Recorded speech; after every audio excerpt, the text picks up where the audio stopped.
Bien, on va attaquer. Donc, j'ai le plaisir de vous accueillir à cette première afterwork de l'ISEMA. Donc, je m'appelle Jean-Paul Madval, je suis le directeur de l'ISEMA. Je vais en profiter pour vous dire quand même quelques mots sur cette école que peut-être vous connaissez pas très bien.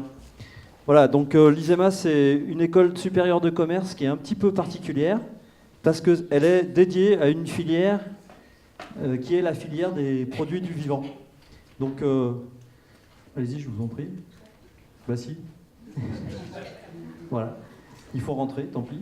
Donc, nous formons des cadres commerciaux qui ont comme spécificité donc, de bien comprendre, de bien connaître les spécificités de ces productions, des produits du vivant, c'est-à-dire les produits issus de l'agriculture, on va dire, production animale, production végétale, transformés, commercialisés, à la fois en France, à l'étranger, dans des applications alimentaires, mais pas que alimentaires, cosmétiques, etc. Donc on est un établissement reconnu par l'État, donc d'enseignement supérieur, et en partenariat avec deux structures importantes pour nous, qui sont d'une part la Chambre de commerce de Vaucluse, qui nous permet donc d'avoir accès au réseau consulaire de l'enseignement supérieur, et l'ISARA, qui est une école d'ingénieurs, et donc qui est membre de la conférence des grandes écoles. On recrute des étudiants après un bac plus 2, donc qui peut être un BTS, un DUT, etc. Et on les accompagne sur 3 ans, avec la possibilité, pour ceux qui ne souhaitent pas continuer après un bac plus 3, de s'arrêter avec un premier diplôme. On a une pédagogie qui est aussi très orientée sur les applications concrètes, pratiques, avec notamment une opération pédagogique qui s'appelle le Grand Jury. Si ça vous intéresse, on vous expliquera un petit peu plus après la présentation en quoi ça consiste.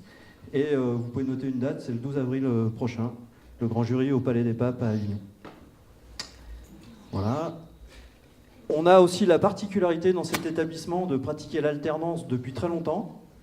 Donc on a été un peu pionnier dans l'enseignement supérieur. Vous savez qu'aujourd'hui l'apprentissage pour les formations d'ingénieurs ou d'écoles de commerce est très en vogue. Donc à l'ISEMA on le pratique depuis les années 95.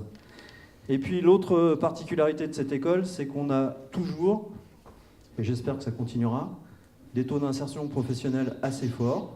Donc au moment de la remise des diplômes, le taux net de placement, 88%, donc ça c'est un bon score. Et en général, après 6 mois, après l'obtention du diplôme, on tangente les 100%. Et puis ça c'était toute la partie activité d'enseignement. Et on fait aussi de l'enseignement, de la formation professionnelle continue, donc au travers d'un certain nombre d'opérations en partenariat avec des entreprises, des écoles internes, mais aussi de la formation inter-entreprise, etc., dans les disciplines que vous voyez à l'écran, qui sont les domaines dans lesquels exerce une école de commerce.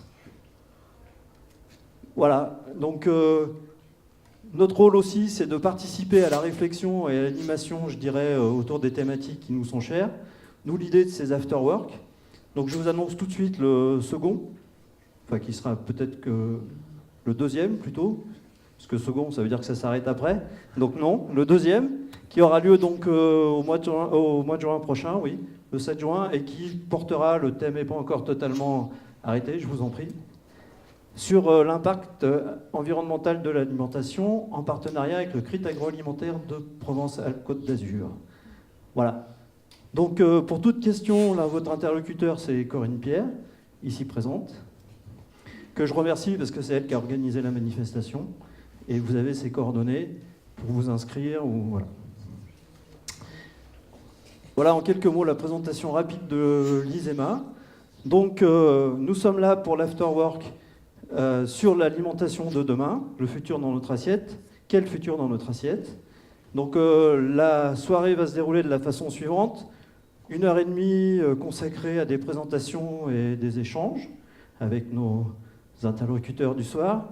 Et puis un deuxième temps autour d'un buffet pour découvrir les produits, les déguster et échanger individuellement avec nos intervenants. Donc je vous les présente rapidement, en même temps que je les remercie. Mais bon, je les laisserai se présenter eux-mêmes. Donc Valérie Chauffet, qui est consultante à l'ISARA. Je vais faire dans l'ordre de Clément Lacal, qui est fabricant, éleveur d'insectes. Nina Lozoker, qui commercialise donc une boisson qu'elle nous expliquera, et Jean-Bernard Simian, qui s'occupe de spiruline. Je vais tout de suite passer la parole à Valérie.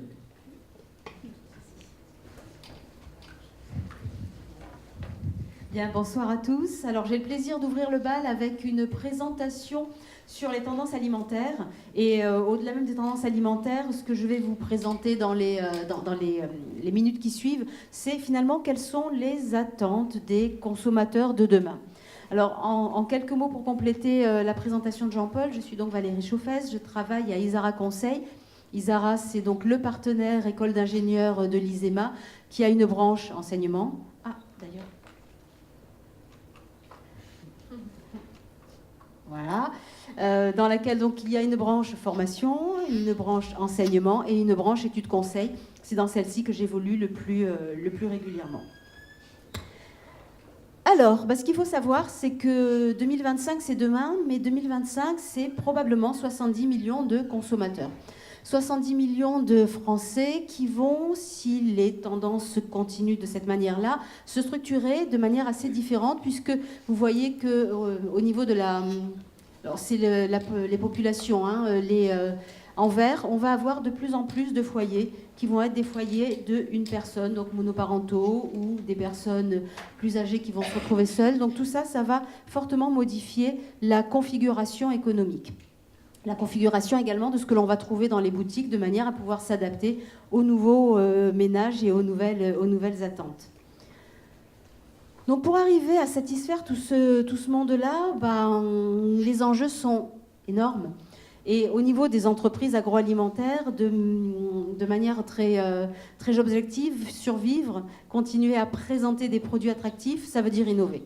Innover, c'est vraiment le levier qui va faire que demain, on va continuer à trouver dans nos assiettes des produits adaptés, des produits qui vont répondre à de nouvelles attentes, à de nouvelles questions. Alors, 2-3 chiffres, il n'y en a pas énormément dans cette présentation, mais il faut quand même savoir que 80% des produits que les services recherche et développement travaillent au sein des entreprises, ce sont des produits qui ne verront pas le jour. Donc en gros, beaucoup plus d'idées que de réalisations. Pour plein de raisons, on pourra en parler tout à l'heure dans le débat, mais voilà, 8 idées sur 10 ne sortent pas pour des raisons techniques, économiques, de faisabilité ou tout simplement par manque d'adhésion de la part des futurs consommateurs. Et puis être un nouveau produit, la vie d'un nouveau produit, c'est pas un long fleuve tranquille, c'est une vie très compliquée parce qu'il y en a énormément. Et là aussi, on est dans les mêmes statistiques, il y a à peu près 8 produits sur 10 qui ne verront pas l'échéance de leur 5e année.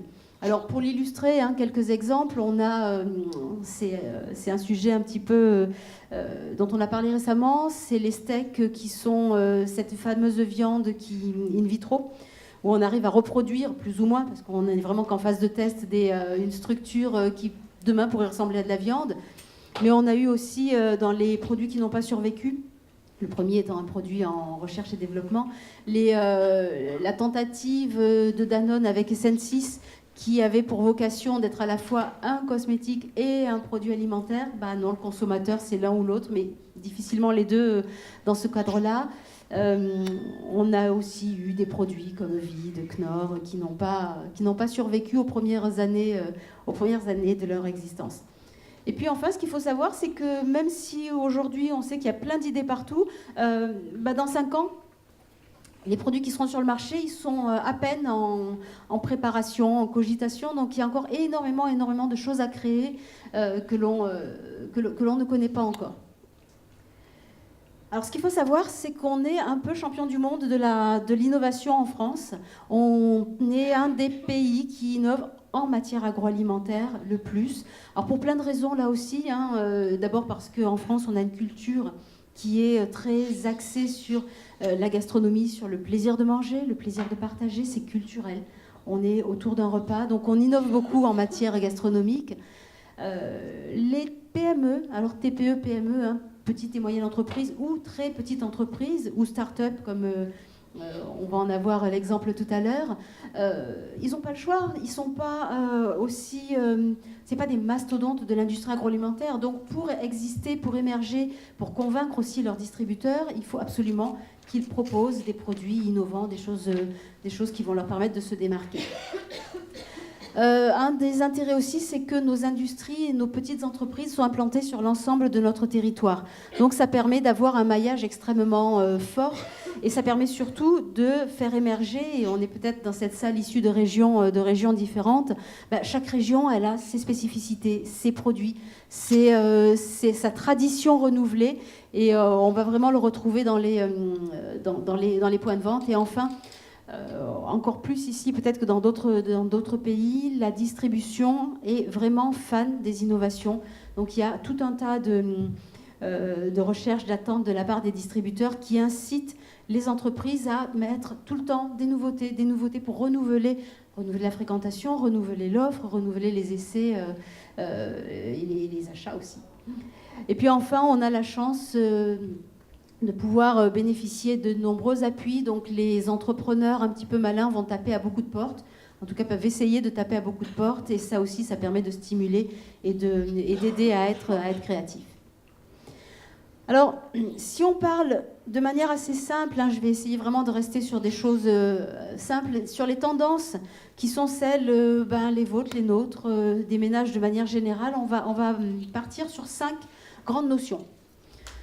Aujourd'hui, pour réussir sur le marché, les entreprises vont travailler sur l'un ou l'autre, ou les 5 en même temps quand c'est possible, de ces tendances. Donc la première, c'est la praticité. On va les détailler. La deuxième, c'est le plaisir. La troisième, c'est la notion de santé. La quatrième, c'est la tendance qui va toucher à tout ce qui est naturalité. Et la cinquième, ça va toucher à l'environnement, l'éthique, le respect de la biodiversité et de la nature qui nous entoure. Alors, comment on pourrait les synthétiser, encore une fois, assez rapidement? J'ai repris chacun des exemples que je vous donnais. Donc, la praticité, parce qu'on est dans une culture, on est dans un fonctionnement qui veut que ce soit très pratique. On veut de la tradition, mais en même temps, il faut que la tradition, elle soit pratique. Alors, je vais vous faire bondir, peut-être. J'ai mené quelques exemples en termes de praticité. Voilà des choses qui sont en passe de sortir. On est dans l'innovation. C'est du vin, on ne l'imagine pas forcément comme ça. C'est une gourde. Et pourquoi pas? Et pourquoi pas? Voilà, ça peut rentrer dans ces concepts-là. Vous connaissez aussi tous les produits nomades, tout ce qu'on peut emporter facilement ou ranger, stocker. Ça fait partie de ce qu'on attend en termes de praticité. Les photos que je vous montre, en haut, ce sont des oranges prépelées pour une cible enfant. Donc elles sont déjà prépelées, en coche. Dessous, c'est pas du chocolat, ce sont comme des bouillons cubes. Vous voyez ce que je veux dire? Les petits bouillons, sauf que le petit bouillon, c'est l'emballage individuel, c'est pas super pratique. On est d'accord, ça marche pas super bien. Donc là, l'innovation, c'est d'avoir un principe de bouillon, sauf que c'est sous format de tablette de chocolat, comme ça à la maison. Vous coupez 1 carré, 2 carrés, 3 carrés, selon ce qu'on veut mettre en place. En bas, l'exemple d'Alpina, ce sont des pâtes qui vont gonfler à l'eau froide. Hyper pratique quand on est en déplacement. Pour faire une salade. Donc ça, c'est la première tendance. La deuxième tendance, elle est extrêmement importante, surtout en France. C'est la tendance qui tourne autour de tout ce qui est plaisir, tradition, fait soi-même. Donc le chef, c'est moi. C'est-à-dire que même si on est beaucoup aidé par l'aspect praticité, j'ai mis la dernière touche finale, donc je l'ai fait quelque part. C'est tout ce qui va tourner autour de l'hédonisme, du plaisir, de la notion de partage, offrir, découvrir. Donc j'ai mis des exemples sur des produits assez traditionnels qui vont également être tout à fait appréciés des consommateurs. La troisième branche, le troisième axe, c'est la naturalité. Donc là, au niveau de la naturalité, vous avez peut-être entendu parler de ces tendances de ce qu'on appelle la raw food, c'est-à-dire des produits très peu cuits, très peu cuisinés, ou alors des cuissons très basse température qui permettent de conserver un maximum d'éléments nobles et de qualité du produit. La naturalité, c'est aussi pour éviter d'avoir des éléments que l'on ne souhaiterait pas. Donc c'est tout ce qui va être sans additifs, sans colorants. Je fais attention à ce que je mets dans mon assiette, donc des produits sains. On veut se faire du bien, on veut en même temps préserver la biodiversité. Donc on a cette tendance de produits naturels qui est de plus en plus émergente au niveau des attentes. La santé, il y avait beaucoup d'exemples. Du coup, j'ai 2 pages. Dans l'exemple santé, l'image que vous voyez en haut, c'est pas une faute, elle n'est pas pleine de fautes, c'est une communication d'Intermarché. Donc vous voyez que même la distribution incite vraiment à la fois ses consommateurs et ses entreprises partenaires à travailler. Il n'y a pas de E, parce que les E, c'est les colorants. C'est les additifs. Donc Intermarché a voulu jouer le clin d'œil. Donc c'est une communication qui permet de montrer que même le distributeur s'intéresse à votre santé et incite évidemment les fabricants à aller dans ce sens-là. Après, on a d'autres petits produits qui vont là-dedans. Et je n'en ai pas dans mon petit échantillonnage. Mais voilà, c'est des produits qui vont permettre d'être antioxydants. Ah si, j'ai ça. Voilà, des Innocent qui fait des smoothies, qui fait des produits à base de fruits, qui met en avant, à la limite, même plus que le fruit qui est à l'intérieur, le fait que ce soit d'abord un antioxydant. Donc d'abord c'est un antioxydant, et puis après on verra bien quels sont les fruits qui le composent. Mais vous voyez qu'en termes de communication, on n'est pas du tout sur les mêmes leviers. On en a fait 3, on attaque la 4e, c'est le développement durable. Extrêmement important, développement durable, local, tout ce qui va toucher à la notion de respect, d'éthique, de filière, la notion on va déjà essayer de faire chez nous, on va essayer de bien faire, et puis si éventuellement il en manque, on ira chercher ailleurs. Mais les exemples que vous avez là, alors évidemment il y a le local, on en entendra parler dans quelques instants par un de nos intervenants, la spiruline cultivée localement. On va parler de vos produits également. On a ces tendances aussi sur le lait qui rémunère au juste prix son producteur. Donc tout ça, si vous avez l'œil un petit peu plus aiguisé à partir de demain matin, vous pourrez vous rendre compte qu'on est sur des tendances très fortes. Et les exemples là, le pot de confiture et la bouteille sont particulièrement intéressants. Le pot de confiture, c'est une entreprise qui a choisi et validé le fait de récupérer les invendus de fruits dans les supermarchés. Et en fait, cette confiture-là est faite à partir de produits que l'on aurait trouvés il y a encore peu de temps dans les bennes à la sortie des magasins. Et le blanc de kiwi, c'est également une démarche similaire, c'est-à-dire que le producteur qui a lancé sa start-up il y a très peu de temps, récupère des kiwis qui sont déclassés, trop mûrs, qui ne sont pas au calibre, et il en fait un vin qui, ma foi, est tout à fait bluffant. En résumé, donc, les grandes tendances de produits que vous allez avoir de plus en plus dans vos rayons, dans vos assiettes, dans les magasins, voire dans vos jardins. Ça va tourner autour de ces grandes idées qui sont le vegan. Donc vegan, aucun produit animal, aucun dérivé animal. Les légumineuses qui ont un effet booster très fort. Les superfoods, ce sont les graines germées, les baies de goji, les snacks santé, la naturalité. Le bio qui est toujours extrêmement porteur.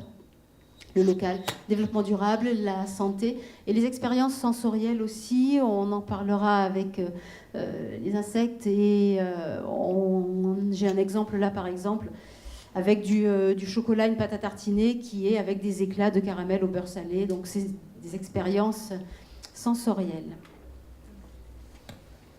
Donc super fruits, super graines, il y a un exemple avec de la spiruline, on a des graines germées, on a des produits avec des super céréales, du quinoa. En bio, l'offre est de plus en plus large. La distribution des produits bio est de plus en plus facile d'accès.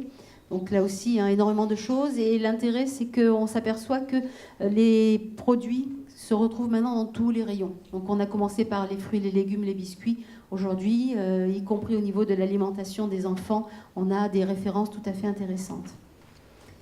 Des produits véganes, de plus en plus surprenants, parce que de plus en plus proches de textures, de choses que l'on connaît, mais qui sont issues de produits à base de matière animale. Donc on a une reproduction d'œufs, on a des saucisses qui n'ont rien d'animal, mais toutes végétales. Donc des produits assez amusants. Et puis aussi, vous allez de plus en plus trouver dans vos assiettes des ingrédients que vous n'avez pas l'habitude de connaître. Donc ça va être des farines spécifiques, ça va être de la spiruline, ça va être des algues, ça va être des poudres. Et donc les expériences sensorielles, comme je vous le disais, sont des associations de choses qu'on n'a pas l'habitude de voir ensemble. Donc ça va être des Oreos avec du sucre qui pétille.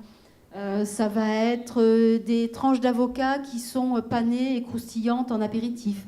Ça va être des petits... de la compote, là aussi de la compote un peu comme les têtes brûlées, pour ceux qui connaissent, qui explosent en bouche, là, qui pétille, qui fait mal.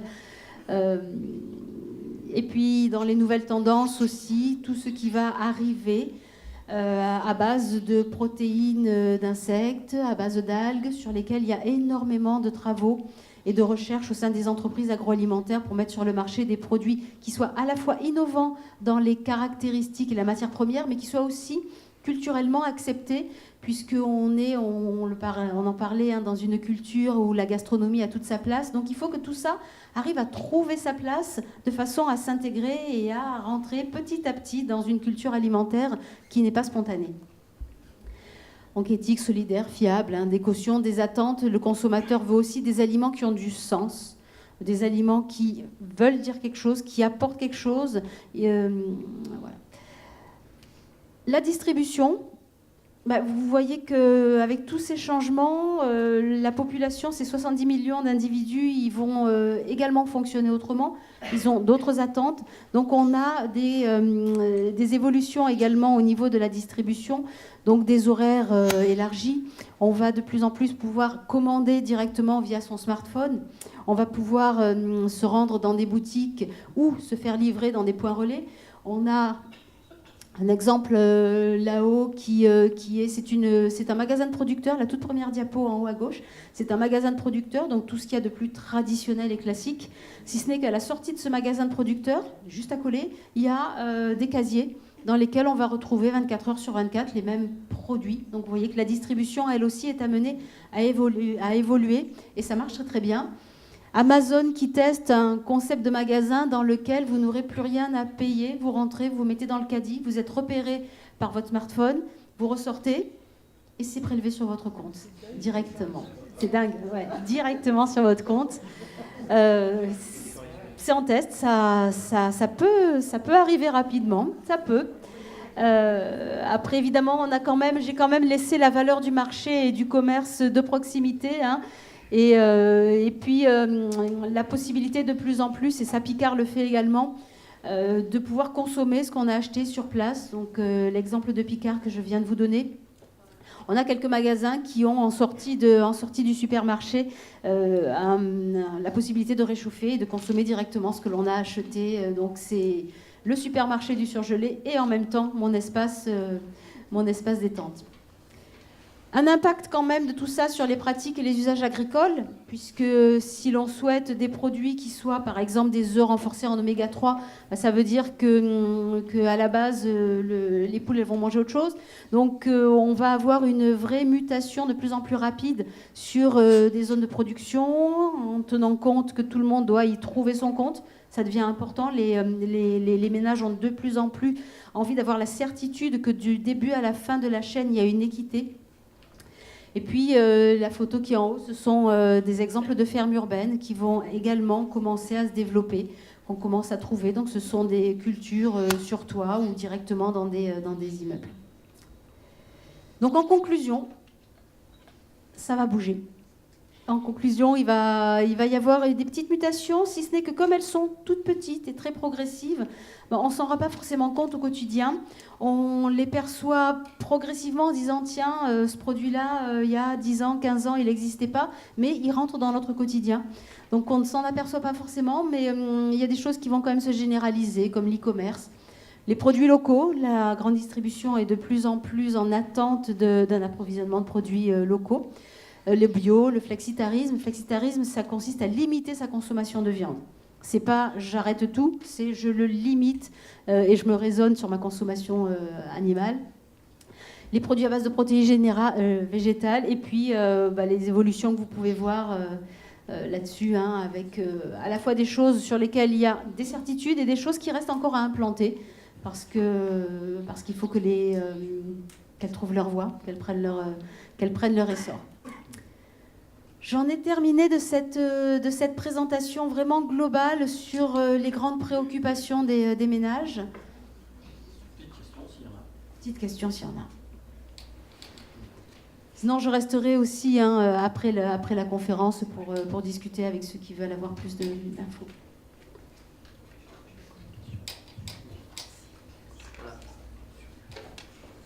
Ça y est. Oui. Tiens. Ah, ça y est. Voilà, merci.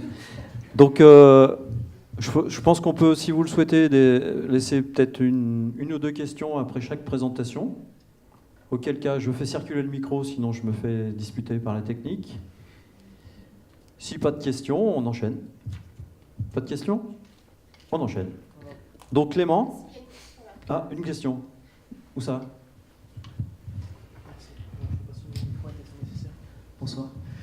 Je m'adresse à vous en tant que consommateur. Je trouve que c'est très bien ce que vous nous avez présenté. Mais je trouve qu'il y a un défi que devra relever l'industrie agroalimentaire.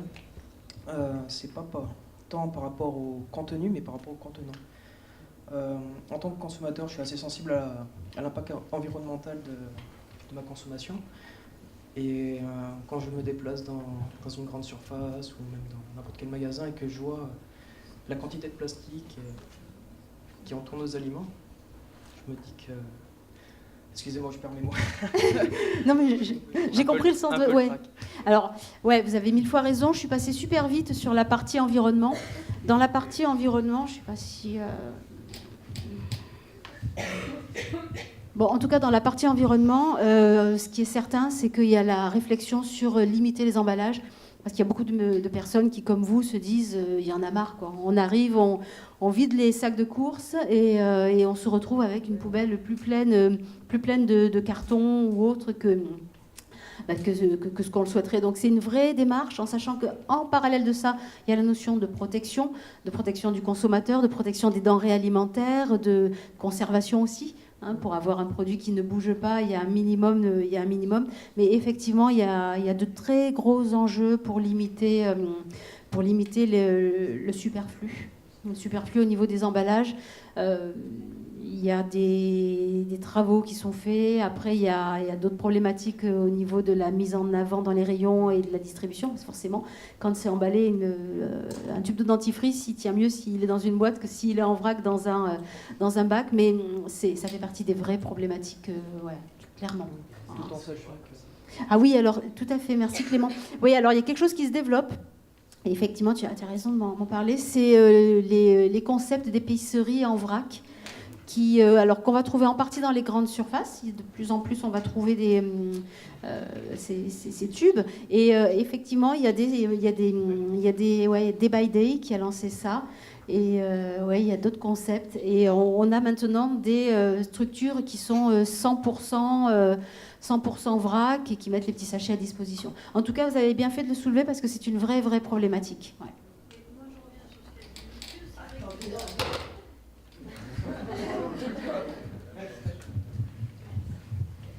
Oui, je reviens sur... j'ai un peu le même point de vue que monsieur, c'est que là-dedans, on n'a quand même pas un panier avec des fruits et des légumes, et ça, j'ai trouvé ça un petit peu dommage, alors que la tendance, elle vient aussi vers ça, vers les AMAP, le marché, les circuits courts et l'authenticité. Et là, je trouve que votre présentation, je la comprends, mais elle est très axée sur... l'agroalimentaire, la distribution de masse, et je me reconnais pas moi là-dedans personnellement, et c'est un peu dommage. Et pour information, il y a un magasin qui s'est ouvert à Saint-Ruf, c'est sans emballage, voilà. D'accord. Alors c'est vrai que j'ai plus orienté en fait sur ce qu'on connaissait pas. Ça, non. Non, non, mais j'ai plus orienté effectivement la réflexion sur ce qu'on ne connaissait pas et qu'on allait voir. J'avais laissé la petite photo de la dame sur son marché. Évidemment, oui, évidemment. Il y a cette notion de local et de proximité qui est même prédominante par rapport au bio. Parce qu'aujourd'hui, au-delà d'être bio, il faut surtout que ce soit local. Donc oui, vous avez tout à fait raison sur les valeurs et l'ancrage qui restent prédominants. J'avais juste fait l'exercice en le calant sur voilà, des choses qui vont être nouvelles et qu'on n'a pas forcément encore sous les yeux. Mais oui, bien sûr. Oui. Alors, attendez.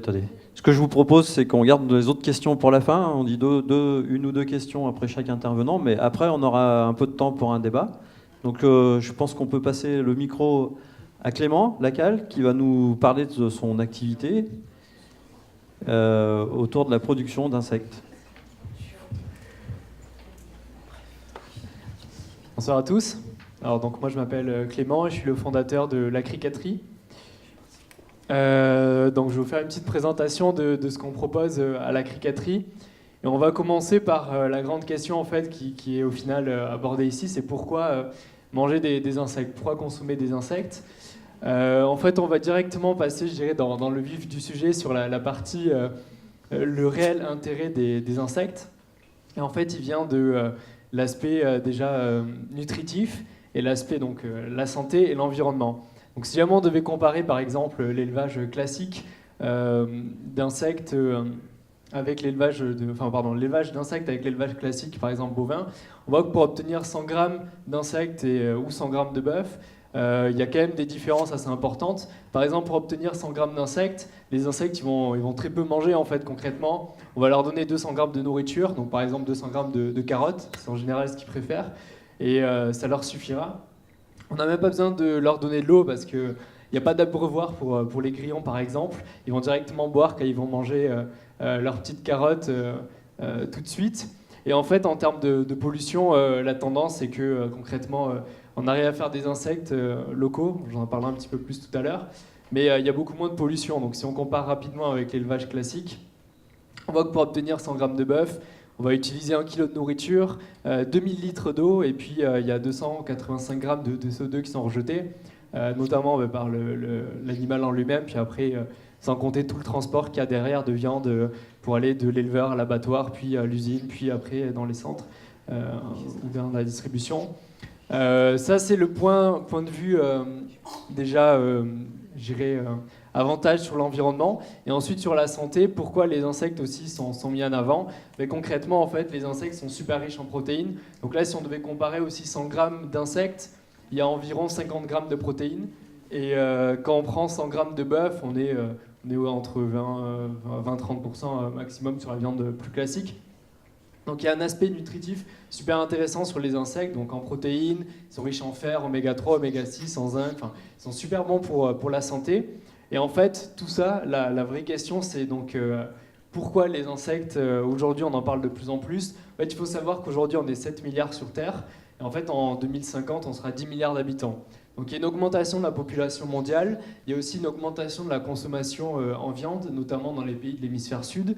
Tout le monde veut manger de la viande, tout le monde veut manger des protéines, et en 2050, en fait, on s'aperçoit que on va peut-être pas arriver à nourrir tout le monde. Donc, comme on l'a vu dans la présentation tout à l'heure, il y a des nouvelles tendances, je dirais, alimentaires qui arrivent sur le marché, notamment par exemple les légumineuses ou alors avec les algues ou la spiruline, donc des produits vraiment très riches en protéines, pour arriver à créer des produits alternatifs qui permettront à l'avenir de nourrir tout le monde. Donc nous, l'idée, c'est pas de dire on arrête de manger de la viande, on mange que des insectes ou que des algues.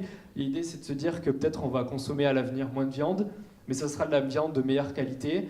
Et puis, au lieu d'en manger 7 fois par semaine ou 14 fois à tous les repas, on va manger donc moins de viande, on va manger un peu plus de poissons, de bons poissons, de bonne viande. Pourquoi pas des insectes? Pourquoi pas des algues, des légumineuses? Donc, ça fait partie des produits, des sources de protéines alternatives. Alors nous, nos insectes, donc à la cricaterie, en fait, on a décidé de travailler avec des insectes 100% français. Alors pourquoi on utilise des insectes français? Tout simplement pour être sûr de la qualité, pour être sûr de la traçabilité. Et au final, voilà, moi je suis allé chez mes éleveurs, je sais comment les insectes sont élevés, je sais qu'au final on leur donne des bonnes petites choses à manger, donc je peux être sûr du produit que je vends. Donc on travaille avec un premier éleveur en fait, qui va faire nos verres de farine, qui est situé dans l'Ain, et ensuite en Moselle pour nos grillons. Alors qu'est-ce qu'ils vont manger ces petites bêtes? En fait, mes éleveurs, ils ont des partenariats avec des agriculteurs locaux et ils vont récupérer tout simplement les fruits et légumes moches, donc ceux qui ne sont pas forcément valorisés dans le commerce classique. Et on va pouvoir du coup nourrir les insectes avec. Et il y a un circuit qui est assez intéressant, c'est qu'on va pouvoir, donc les agriculteurs vont donner ces fruits et légumes pour nourrir les insectes, et ensuite les agriculteurs vont pouvoir récupérer le fumier d'insectes pour pouvoir le mettre dans leur terre, pour pouvoir par la suite fertiliser la terre. Donc on arrive à un cercle vertueux qui est assez intéressant. Et du coup, nos insectes, au final, ils sont bien portants, bien nourris avec des fruits et légumes bio. Au final, parce qu'ils s'en foutent si la carotte, elle est moche, ils l'aiment quand même au final. Ensuite, concrètement, les produits qu'on commercialise à l'heure actuelle. Donc nous, l'idée, voilà, comme je l'ai dit tout à l'heure, c'est pas de dire on va arrêter la viande ou on va manger que des insectes. L'idée même, c'est de dire on va pas se mettre tout de suite à manger des insectes à tous les repas. On va y aller petit à petit. Donc on a commencé tout d'abord par lancer une gamme d'insectes apéro. Donc là, tout simplement, les insectes sont déshydratés, ça les rend bien croustillants et ensuite on va les préparer avec différents goûts. Donc par exemple, on a des grillons au curry, des grillons au persil, des verres de farine au wasabi, des verres de farine à l'oignon. L'idée, c'est de se dire que concrètement, les insectes, même s'ils sont consommés par 2 milliards d'habitants sur Terre, en Asie, en Afrique, en Amérique centrale, ici en Europe, c'est un peu quand même quelque chose qui est un peu bizarre au final de manger des insectes, même si on mange des crevettes, des huîtres, des grenouilles. On mange des choses un peu bizarres, mais les insectes, c'est pas encore ici. C'est pas encore bien développé ici. Donc l'idée, c'est de les consommer pour l'instant à un moment sympa, à l'apéro et entre amis, c'est marrant. Et ça permet d'y aller petit à petit. Et notre gamme qu'on commence à développer, en fait, donc c'est les insectes à cuisiner, tout simplement. Là, ils sont nature. Et je travaille avec des traiteurs, avec des restaurateurs qui commencent à valoriser les insectes et à cuisiner différentes recettes avec. J'ai eu par exemple des risottos au verre de farine, des salades de grillons, des pizzas au verre de farine aussi. Donc on arrive à avoir des produits assez marrants pour petit à petit montrer qu'au final on peut consommer les insectes. Un petit mot sur les futures gammes de produits. Alors bon, là c'est un petit proto. Le prototype actuel est un peu moins moche que celui-là, je dirais. En fait, par exemple, on travaille aussi sur des crackers à base d'insectes.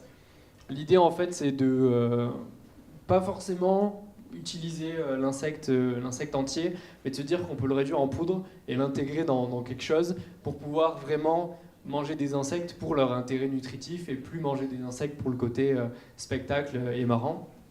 Donc avec ces produits-là, ça va plutôt avoir comme vocation de par exemple, un encas ou un goûter ou à 10 heures quand on a un petit creux. Et l'idée, c'est de faire un produit sain, un produit bon, riche en protéines, avec pas de colorants, pas de conservateurs, des ingrédients bio possibles, et de pouvoir commencer petit à petit à faire une consommation plus quotidienne des insectes. Un petit mot maintenant sur le réseau de distribution. Alors moi j'ai lancé en fait la commercialisation des produits de la criqueterie en juin. Donc pour l'instant le réseau de distribution il est encore en pleine croissance. Principalement en fait je vends tout simplement sur mon site internet. Je travaille avec des revendeurs. L'idée en fait c'est aussi de proposer des produits dans des endroits grand public. Donc je commence à travailler petit à petit avec la grande distribution. Avec des bars, des épiceries. L'idée, c'est vraiment de dédramatiser, démocratiser les insectes et donc les proposer à des endroits où tout le monde peut les retrouver. Et un autre point, la vente directe. Alors, on aime bien faire des animations, on en fait pas mal. Ça permet de rencontrer les consommateurs, d'avoir les vraies réactions, les vrais retours. Et un autre canal de distribution. Un petit mot sur les prochaines étapes. Alors, par exemple, là, vous me voyez avec une superbe Charlotte sur la tête dans le labo de l'Isara à Lyon, où on fait un développement, on développe d'autres gammes de produits. Donc, par exemple, nos crackers sont préparés là-bas, et on travaille aussi en fait sur différents nouveaux produits tels que des barres de céréales aux insectes et aussi en fait des steaks qui utilisent de la poudre d'insectes. L'idée, c'est d'arriver dans le futur à proposer, mais comme on le voit avec par exemple les steaks de lentilles, les steaks de pois chiches ou les steaks de soja, des steaks d'insectes, où là du coup on a un réel intérêt à l'avoir dans son assiette au final. Et ensuite, un deuxième point qui est en cours de développement, la création d'un élevage d'insectes. Et l'idée avec la création de l'élevage, l'acricaterie, en fait, c'est vraiment de développer des nouvelles espèces d'insectes. Et aussi, en fait, il faut savoir tout simplement qu'il n'y a pas beaucoup d'élevage d'insectes en France. Moi, j'en ai identifié 3 qui peuvent vraiment produire dans un environnement de qualité, traçable, sans risque. Enfin, voilà, des élevages vraiment bien, bien montés, tout simplement. Il n'y en a que 3 en France. Donc l'idée avec mon propre élevage, ça va être aussi d'assurer un approvisionnement en produits, en matières premières, beaucoup plus conséquent. Et puis voilà, c'est tout. Voilà pour le projet. Globalement, si vous avez des questions, n'hésitez pas.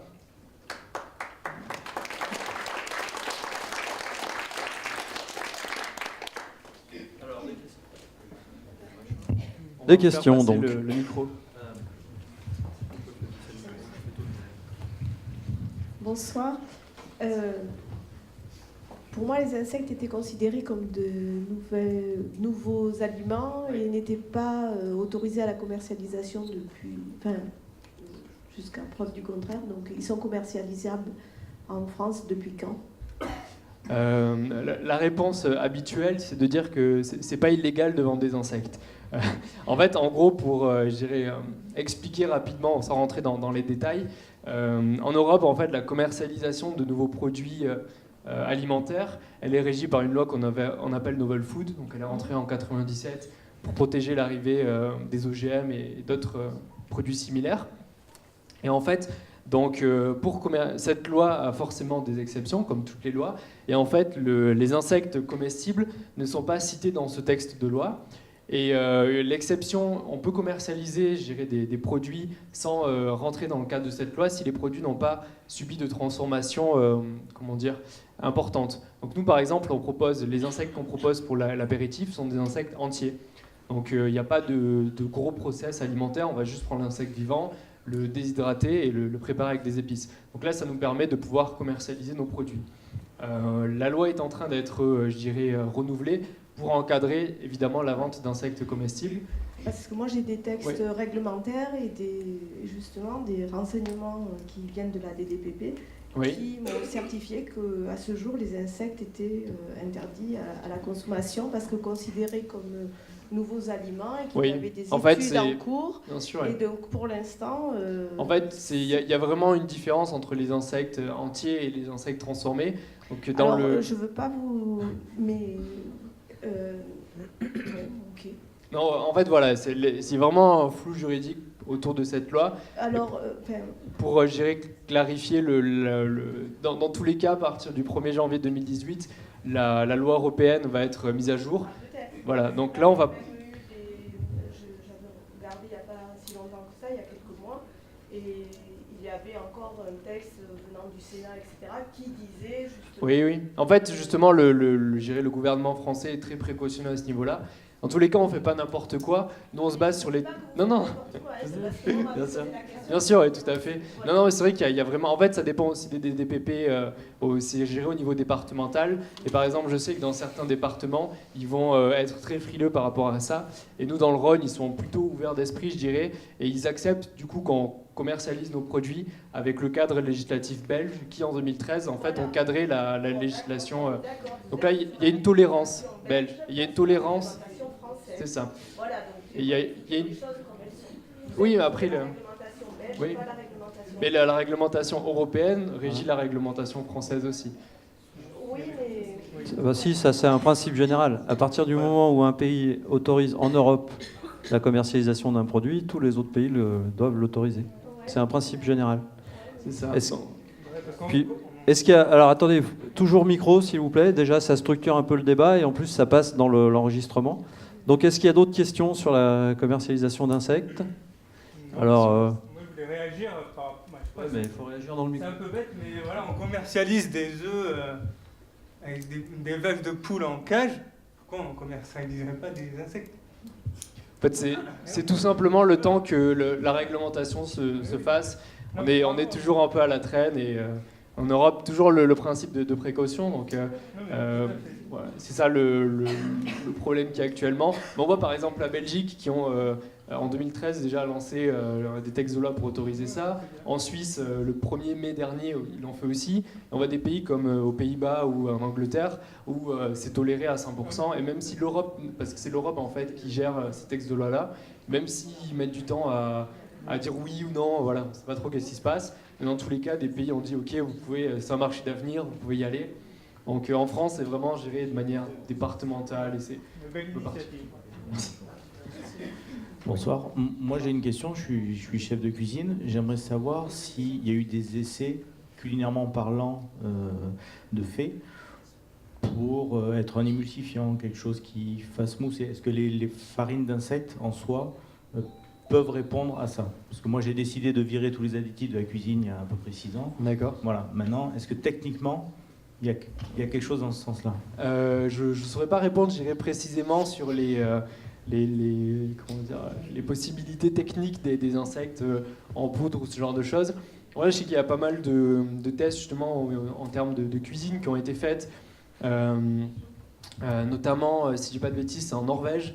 Un cuisinier en fait, voilà, qui s'est passionné pour les insectes et qui en a fait sa spécialité, où il va par exemple utiliser l'huile de verre de farine pour frire des frites tout simplement. Enfin, il y a pas mal de choses qui peuvent être faites dans ce sens-là.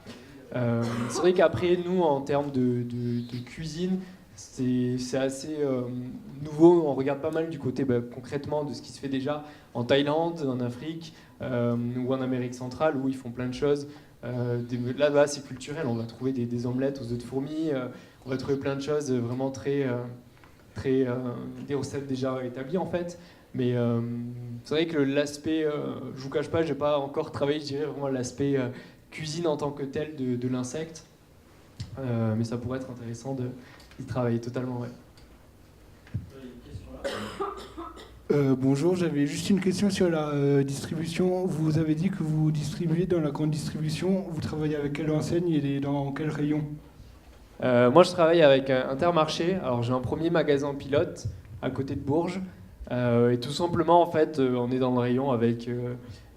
pour le coup, en fait, on est dans le rayon avec les produits apéritifs bio. Donc, ça va être, par exemple, tout ce qui est graines bio ou ces produits-là qui viennent de plus en plus à l'apéritif. J'irai aussi la question où positionner ces produits dans le rayon. Mais l'idée, voilà, après, ça va être d'être concrètement avec, je dirais pour l'instant, on est insectes parce que la forme, c'est des insectes et le but, c'est avec les produits apéro, vraiment manger des insectes. Après, à l'avenir, la volonté, c'est vraiment de dire qu'au final, c'est des insectes, certes, mais c'est un vrai produit qu'on peut consommer tous les jours. Donc, la volonté à terme, c'est d'avoir nos produits. Je ne sais pas si on fait des barres de céréales, mais dans le rayon avec les autres barres de céréales, c'est vraiment de s'orienter dans ce sens-là. Et après, c'est une question aussi que je me pose actuellement. Est-ce que la grande distribution est vraiment... En fait, là, en gros, je ne vous cache pas, je suis un peu encore en train de tester les circuits de distribution. Et notamment, en fait, la grande distribution, oui, non, c'est aussi une question actuellement. Et je m'oriente aussi vers, par exemple, des épiceries ou des produits alimentation bio ou alimentation nouvelle, en fait. Voilà. Oui. Avez-vous envisagé de vous appuyer sur des organisations de grands cuisiniers pour diffuser vos produits? Pas encore, non. Parce que j'ai eu l'occasion d'assister dans un grand restaurant d'Avignon à une présentation de cuisine végane. Je vous avoue que ça a été un succès. Ce succès est en train de faire tache d'huile, c'est-à-dire qu'il y a une association qui s'occupe actuellement d'organiser des repas véganes un petit peu dans tous les restaurants du Vaucluse. D'accord, ok. C'est vrai que c'est pas un circuit qu'on a encore que personnellement j'ai pas encore bien exploité, mais c'est aussi la volonté avec la gamme cuisine par exemple qui va arriver, ça va être de faire des partenariats avec des restaurants et pour pas des chefs pour justement créer des recettes et créer des menus complets à base d'insectes. C'est une volonté que j'ai aussi envie de faire. Malheureusement, voilà, après l'apéro, justement, malheureusement, le planning est assez, assez restreint pour l'instant. En fait, il y a beaucoup de choses potentielles à faire avec les insectes. On peut partir sur plein de marchés différents. Donc, la seule chose qui manque, c'est le temps pour arriver à être un peu partout. Mais c'est une volonté que j'ai aussi, totalement. Moi, je voulais juste savoir, par rapport, comparé au bœuf ou aux choses comme ça, la viande est tracée. On a des vétérinaires qui sont dessus et qui nous suivent sans arrêt. Vous, comment ça se passe? Est-ce que vous avez un service vétérinaire qui surveille comment vous tuez les insectes, comment vous les faites Bien sûr, sécher, tout ça? Vous avez une estampille européenne, ça se passe comment? En fait, ce qui s'est passé, c'est que déjà concrètement, les insectes, les espèces d'insectes qui sont élevées en France, c'est pas n'importe lesquels. On avait pris des premiers insectes dans la nature. En fait, déjà, on a sélectionné des insectes qui étaient déjà consommés depuis des centaines, voire des milliers d'années, par exemple en Thaïlande. Donc là, en France, pour l'instant, pour l'alimentation humaine, j'entends, il y a seulement l'élevage de grillons et de vers de farine. Ces deux espèces d'insectes qui sont consommées un peu partout dans le monde. Et concrètement, sur l'élevage de ces espèces-là, forcément, il y a de la traçabilité. Et en fait, déjà, en fait, le gouvernement belge, quand ils ont en 2013 autorisé la vente d'insectes, ils ont aussi sorti un cahier des charges sur l'élevage. Ce qu'a fait aussi la Suisse quand ils ont autorisé à leur tour la vente d'insectes comestibles. Donc on a quand même un cahier des charges forcément à respecter, qui est concrètement assez nouveau. Mais en soi, je dirais, on est encore plus précautionneux sur l'élevage d'insectes que sur n'importe quel autre élevage. Parce que justement, comme on en discutait tout à l'heure avec madame, c'est un secteur qui est très visé par la DDPP et tous les autres organismes. Donc l'idée, c'est d'être irréprochable sur l'élevage, d'avoir une traçabilité impeccable. Et tous nos produits vont forcément être testés par des laboratoires. Et il y a des tests tous les mois qui sont réalisés pour être sûr de l'innocuité du produit. Bien, merci Clément. On va passer à la présentation suivante. Nina Lozoker ici. Vous avez la zapette et on vous écoute. Bonsoir. Moi, j'aimerais bien goûter le burger à base d'insectes, volontiers. Je vais rester assise si ça ne vous dérange pas. Je crois que vous me voyez tous très bien. Donc Nina, je suis cofondatrice de Loki Kombucha. Donc mon associé Sébastien n'est pas là, mais il a toute sa part au projet. Donc nous, on a créé notre brasserie. Donc on produit et on commercialise une boisson à base de thé fermenté qui s'appelle le kombucha. On ne l'a absolument pas inventé. Kombucha, c'est le mot générique, comme on dirait du vin ou de la bière. Donc kombucha, c'est du thé vert ou du thé noir fermenté. Je vais vous expliquer un peu plus après comment ça se fermente. Donc on est certifié bio. On est également certifié équitable. Donc je vous expliquerai un peu l'approvisionnement tout à l'heure. Donc voilà, on est plutôt sur les secteurs naturalité, santé, et on est aussi sur l'éthique, beaucoup chez Loki. Donc voilà, on est sur 3 critères de la présentation de tout à l'heure. Voilà, donc c'est aussi ce qui nous a motivés à lancer notre entreprise, c'était de pouvoir répondre à ces valeurs-là en tant que fondateur. Donc on a 3 recettes aujourd'hui, c'est que du thé vert fermenté, mais on rajoute aussi des jus ou des infusions, dont une à base de spiruline, menthe poivrée, donc c'est la verte, il y a curcuma citron vert en jaune, carotte gingembre au milieu en orange, thé vert thé puère, donc c'est la version nature, à base de thé, et pomme betterave. On est sur 2 formats, 33 centilitres, ça c'est celle que vous voyez. On a aussi 75, donc on est sur des magasins bio spécialisés en 75 et en 33. Ils aiment bien aussi le format snacking. Et puis on a fait aussi ce petit format pour répondre aux besoins des restaurants, cafés, hôtels qui sont en recherche de ces boissons un peu nouvelles. Donc voilà, ça c'est une photo, donc il y a Sébastien. Donc nous on aime bien dire qu'on est éleveur de bulles. Voilà, donc on les chouchoute, nos bulles, dans ces grandes cuves. Donc là, ce sont des cuves de 1000 litres. On a commencé avec des cuves un peu plus petites de 200 litres. Mais bon, le kombucha, ça reste quand même toujours, si vous voulez, un bon kombucha, un vrai qui a des effets. Il doit être fermenté à échelle artisanale quand même. Il y a des gros industriels qui ont essayé de le produire. Ils vont forcément devoir le pasteuriser. Or, je vais vous expliquer après, le kombucha, une fois pasteurisé, il n'a plus beaucoup d'intérêt. Donc voilà, le nôtre n'est pas pasteurisé.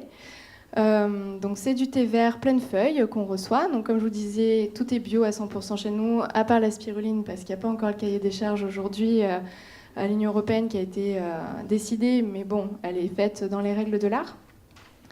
Donc thé vert pleine feuille qu'on fait infuser. On le sucre avec du sucre blond qui est équitable également. Donc le thé vert vient du Vietnam, une petite filière de producteurs et petite filière de producteurs du Paraguay pour le sucre.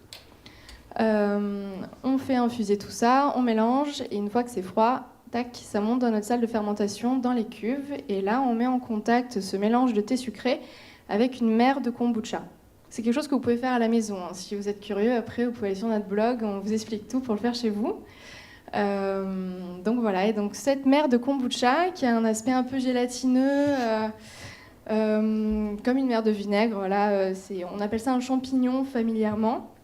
En fait, c'est une symbiose de levure et de bactéries, et donc ces bactéries vont manger le sucre. Vous allez voir qu'en 7 jours, le sucre va baisser drastiquement et ça va monter le niveau d'acidité dans votre boisson.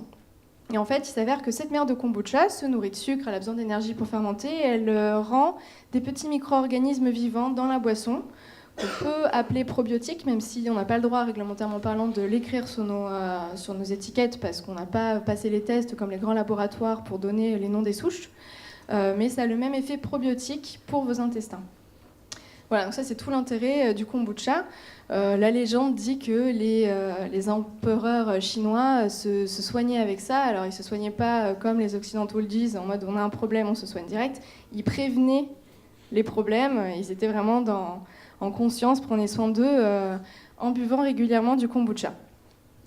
Donc le kombucha, voilà la définition que vous voyez sur nos bouteilles, qu'on a sur nos bouteilles. Donc c'est une boisson à base de thé. Donc nous c'est du thé vert, mais on peut le faire avec un autre thé naturellement fermentée, qui devient pétillante à l'issue de la fermentation. Donc il y a des petites bulles, c'est pour ça qu'on est éleveur de bulles, et qui développe des micro-organismes vivants.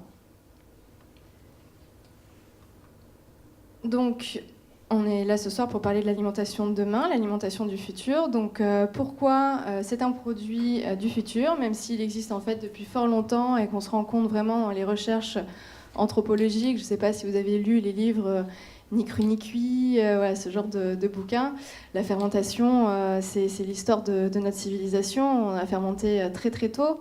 C'est pas cru, c'est pas cuit. Il y a des petites bactéries qui s'occupent de tout et qui prédigèrent les aliments. Et puis il y a une sorte d'équilibre qui se crée où finalement les bonnes bactéries prennent le dessus. Bon, s'il y a une moisissure, vous allez le voir très vite, hein, c'est pas beau.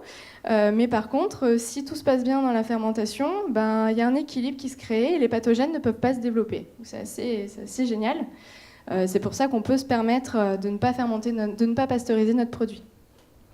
Donc voilà, on a besoin de rééduquer aujourd'hui le marché et les consommateurs, parce qu'on leur dit fermenter, tout de suite fermenter, on fait un peu la grimace. Donc nous, chez Loki, on s'est donné une mission, c'est de rendre la fermentation un peu sexy, de vous refamiliariser avec. Parce qu'on a été dans cette ère avec Pasteur où, bah oui, forcément, il y a des mauvaises bactéries dans notre environnement, mais elles ne sont pas majoritaires. Il faut savoir que notre intestin est tapissé de bactéries et que sans elles, on ne pourrait pas vivre.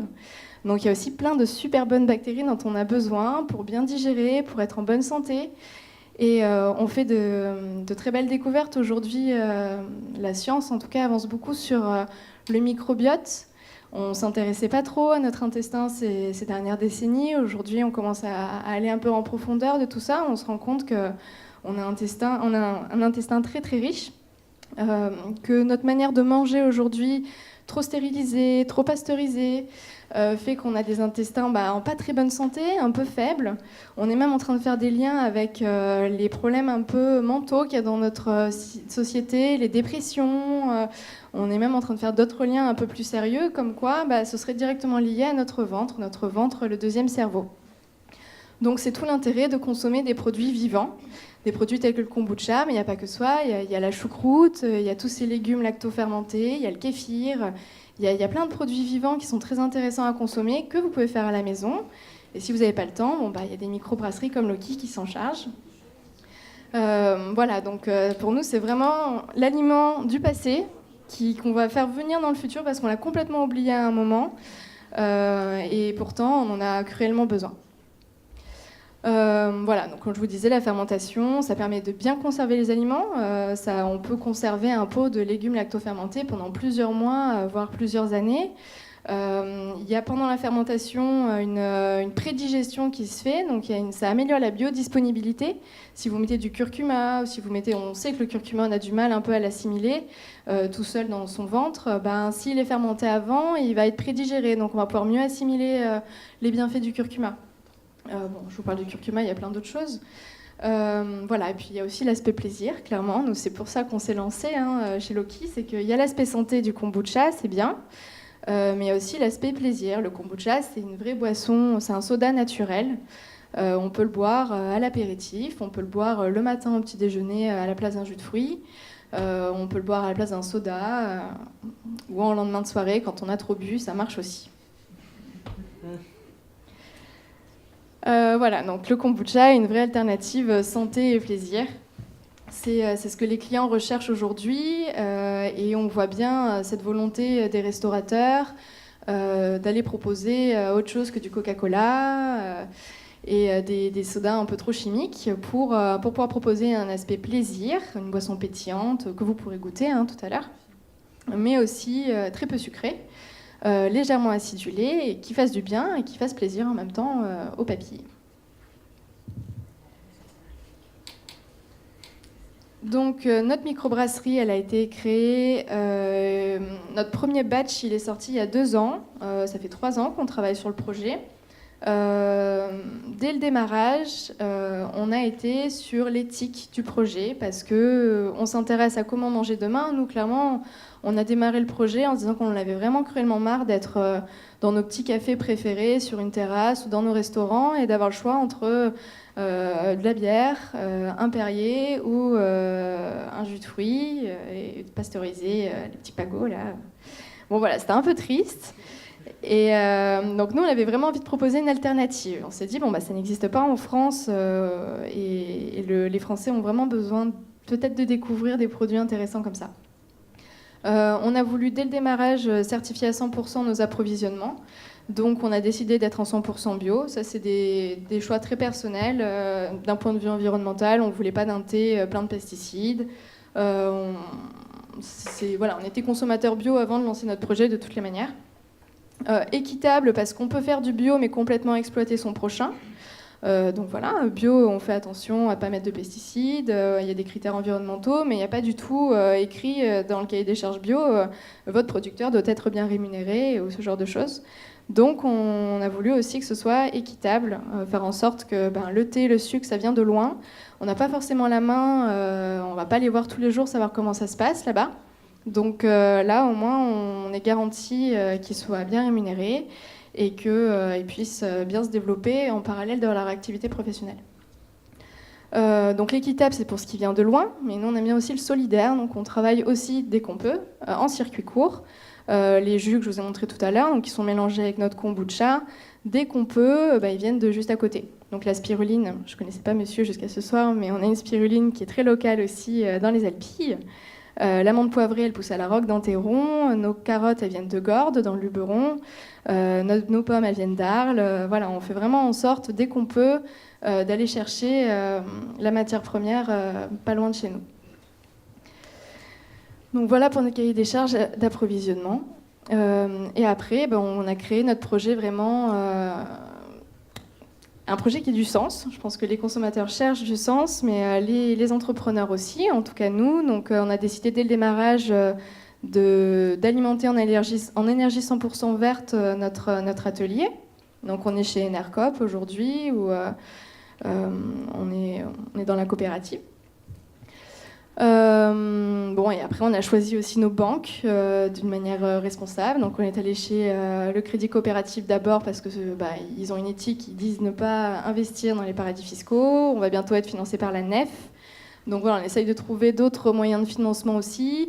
Notre comptable nous a pris un peu pour des fous, mais on a aussi accepté la monnaie locale complémentaire de la Provence, la roue.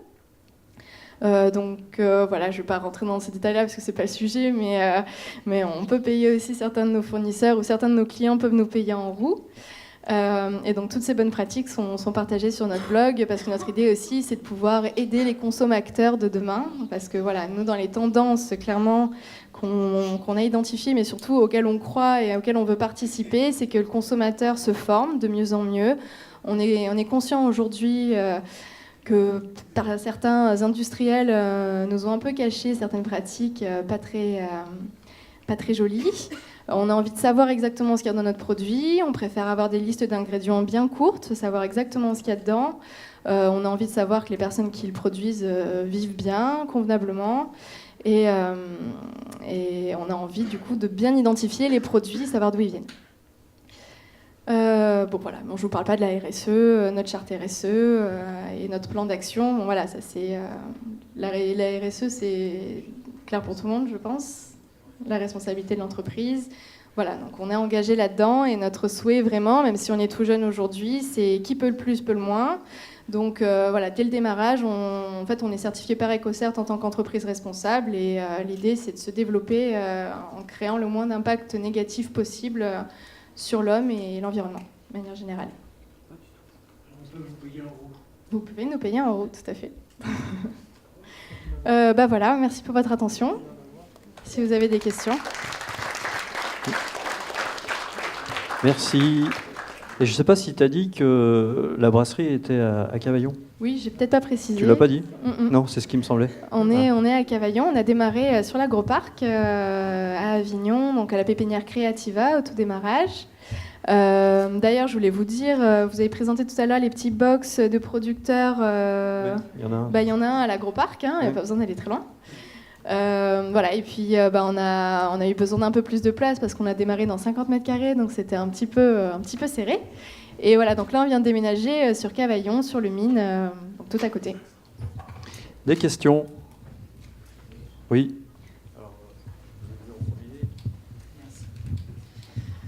Bonsoir. Voilà, alors j'avais qu'une question en fait et une préoccupation pour mon futur et pour mes proches, très attentionnés sur l'alimentation saine.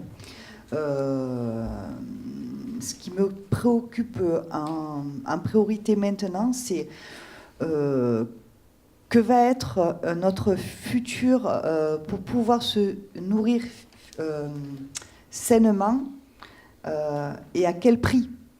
Parce que c'est de plus en plus dur de se nourrir sainement, on s'accroche, c'est de plus en plus cher. Ma question était, c'est votre produit ou le vôtre, très intéressant et je suis très curieuse et je vous en remercie pour votre présentation. Mais comment dire, manger des insectes, à quel prix ? C'est toujours de l'innovation, c'est toujours un démarrage. Est-ce que ça va être abordable pour nous, notre futur alimentaire ? Voilà. Alors. Le bio est cher, quoi. Ouais. Non, je suis entièrement d'accord. On tous manger, voilà, bon, d'une certaine façon. tout à fait. Bon, alors il y a différents sujets. La première, c'est que vu qu'on parle d'alimentation de demain, on est à peu près tous sur des sujets un peu innovants aujourd'hui. On est tous dans des zones grises un petit peu au niveau de la réglementation, etc. Et on prend un risque concrètement en tant qu'entrepreneur aujourd'hui, parce qu'on se propose, c'est un peu le sujet avec la dame tout à l'heure, c'est que la réglementation est souvent pas la première à mettre en place les choses qu'il faut pour le futur. C'est souvent des pionniers qui se proposent, qui commencent à travailler dessus. C'est eux qui travaillent avec l'Union européenne, etc. et qui après font rentrer les textes. Donc aujourd'hui, nos produits sont peut-être un petit peu chers parce qu'on est les premiers à le faire, qu'on prend beaucoup de risques. Et que à terme, quand ça va se populariser un peu et qu'on sera plus nombreux, les prix seront plus accessibles. En tout cas, c'est ce que je souhaite. Après, pour notre part, la fermentation, c'est quelque chose que les gens peuvent faire chez eux.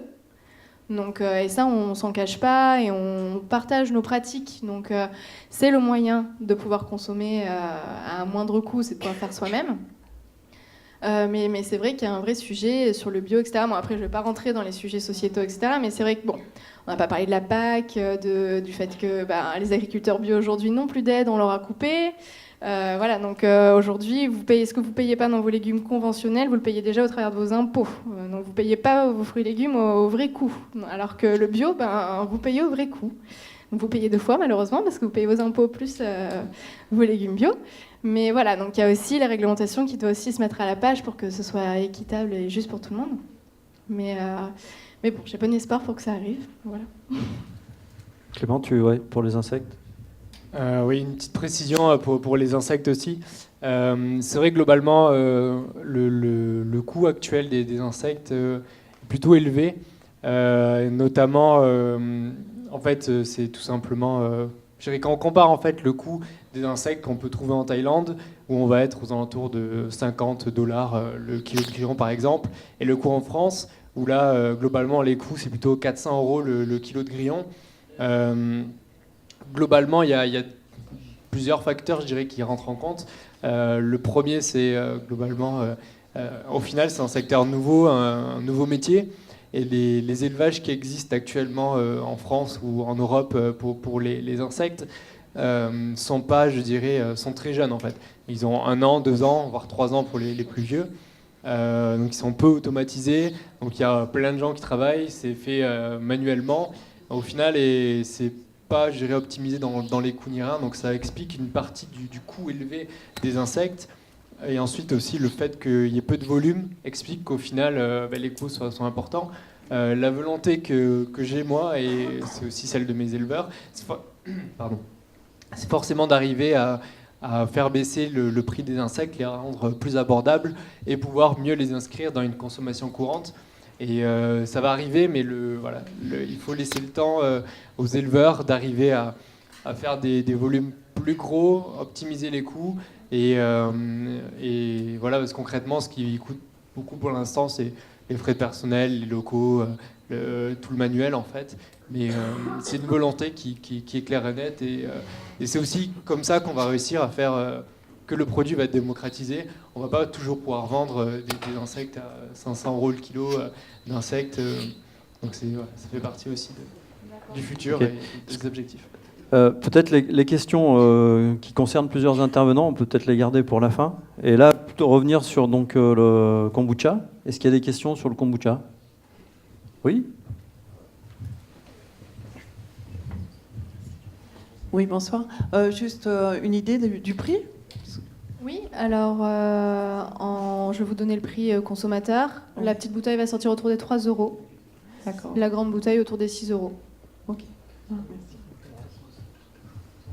Une autre question, c'était là.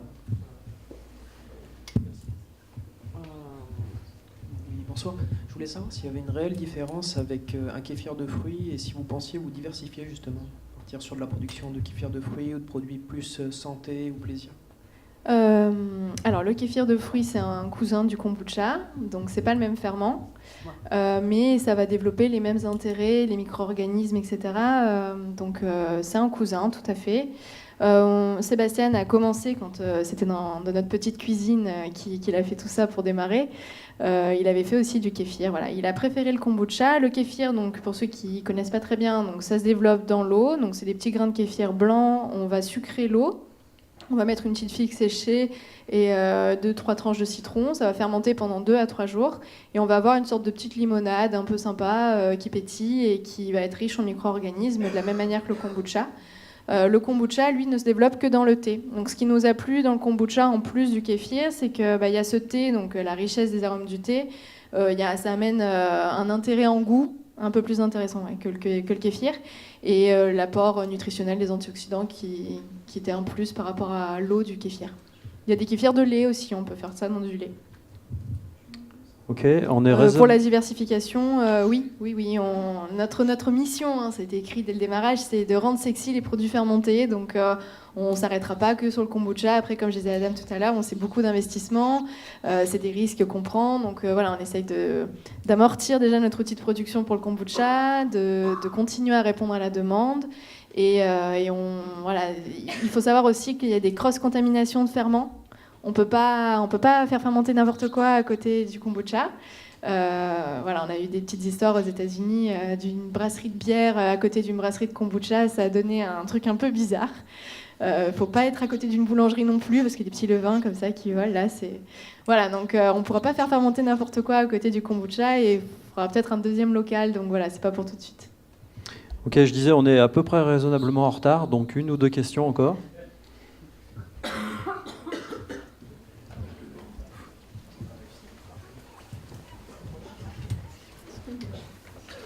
Oui, je voulais savoir, vous avez dit que les industries agroalimentaires n'arrivaient pas à le produire en grosse quantité. C'est quoi le défi technique qui les bloque Alors, ce qui se passe, c'est qu'en grosse quantité, on va être obligé de pasteuriser et de renforcer du coup en CO2, puisqu'il n'y a plus de micro-organismes vivants. Donc, en fait, nous, on accepte quelques contraintes. Par exemple, notre produit, il est forcément en température dirigée au niveau de la livraison. Bon, bah ça, mine de rien, ça a un coût. Aujourd'hui, il n'y a pas une seule boisson sur le marché qui est livrée au frais, à part des jus extra frais. Sinon, tous les coca, les pagos, etc., ils sont tous en ambiant. Il n'y a pas de contrainte de livraison. Donc, les industriels, dès qu'ils veulent aller très vite et aller sur les bons circuits, avoir une logistique déjà toute faite, sont obligés de pasteuriser pour plus avoir ces contraintes-là de fermentation dans la bouteille pendant tout le cycle de vie du produit. D'accord. Mais justement, au niveau fermentation, il y a tout ce qui est bière et tout ça, on s'en sort sans pasteurisation forcément. Toutes les bières industrielles sont pasteurisées. Ouais.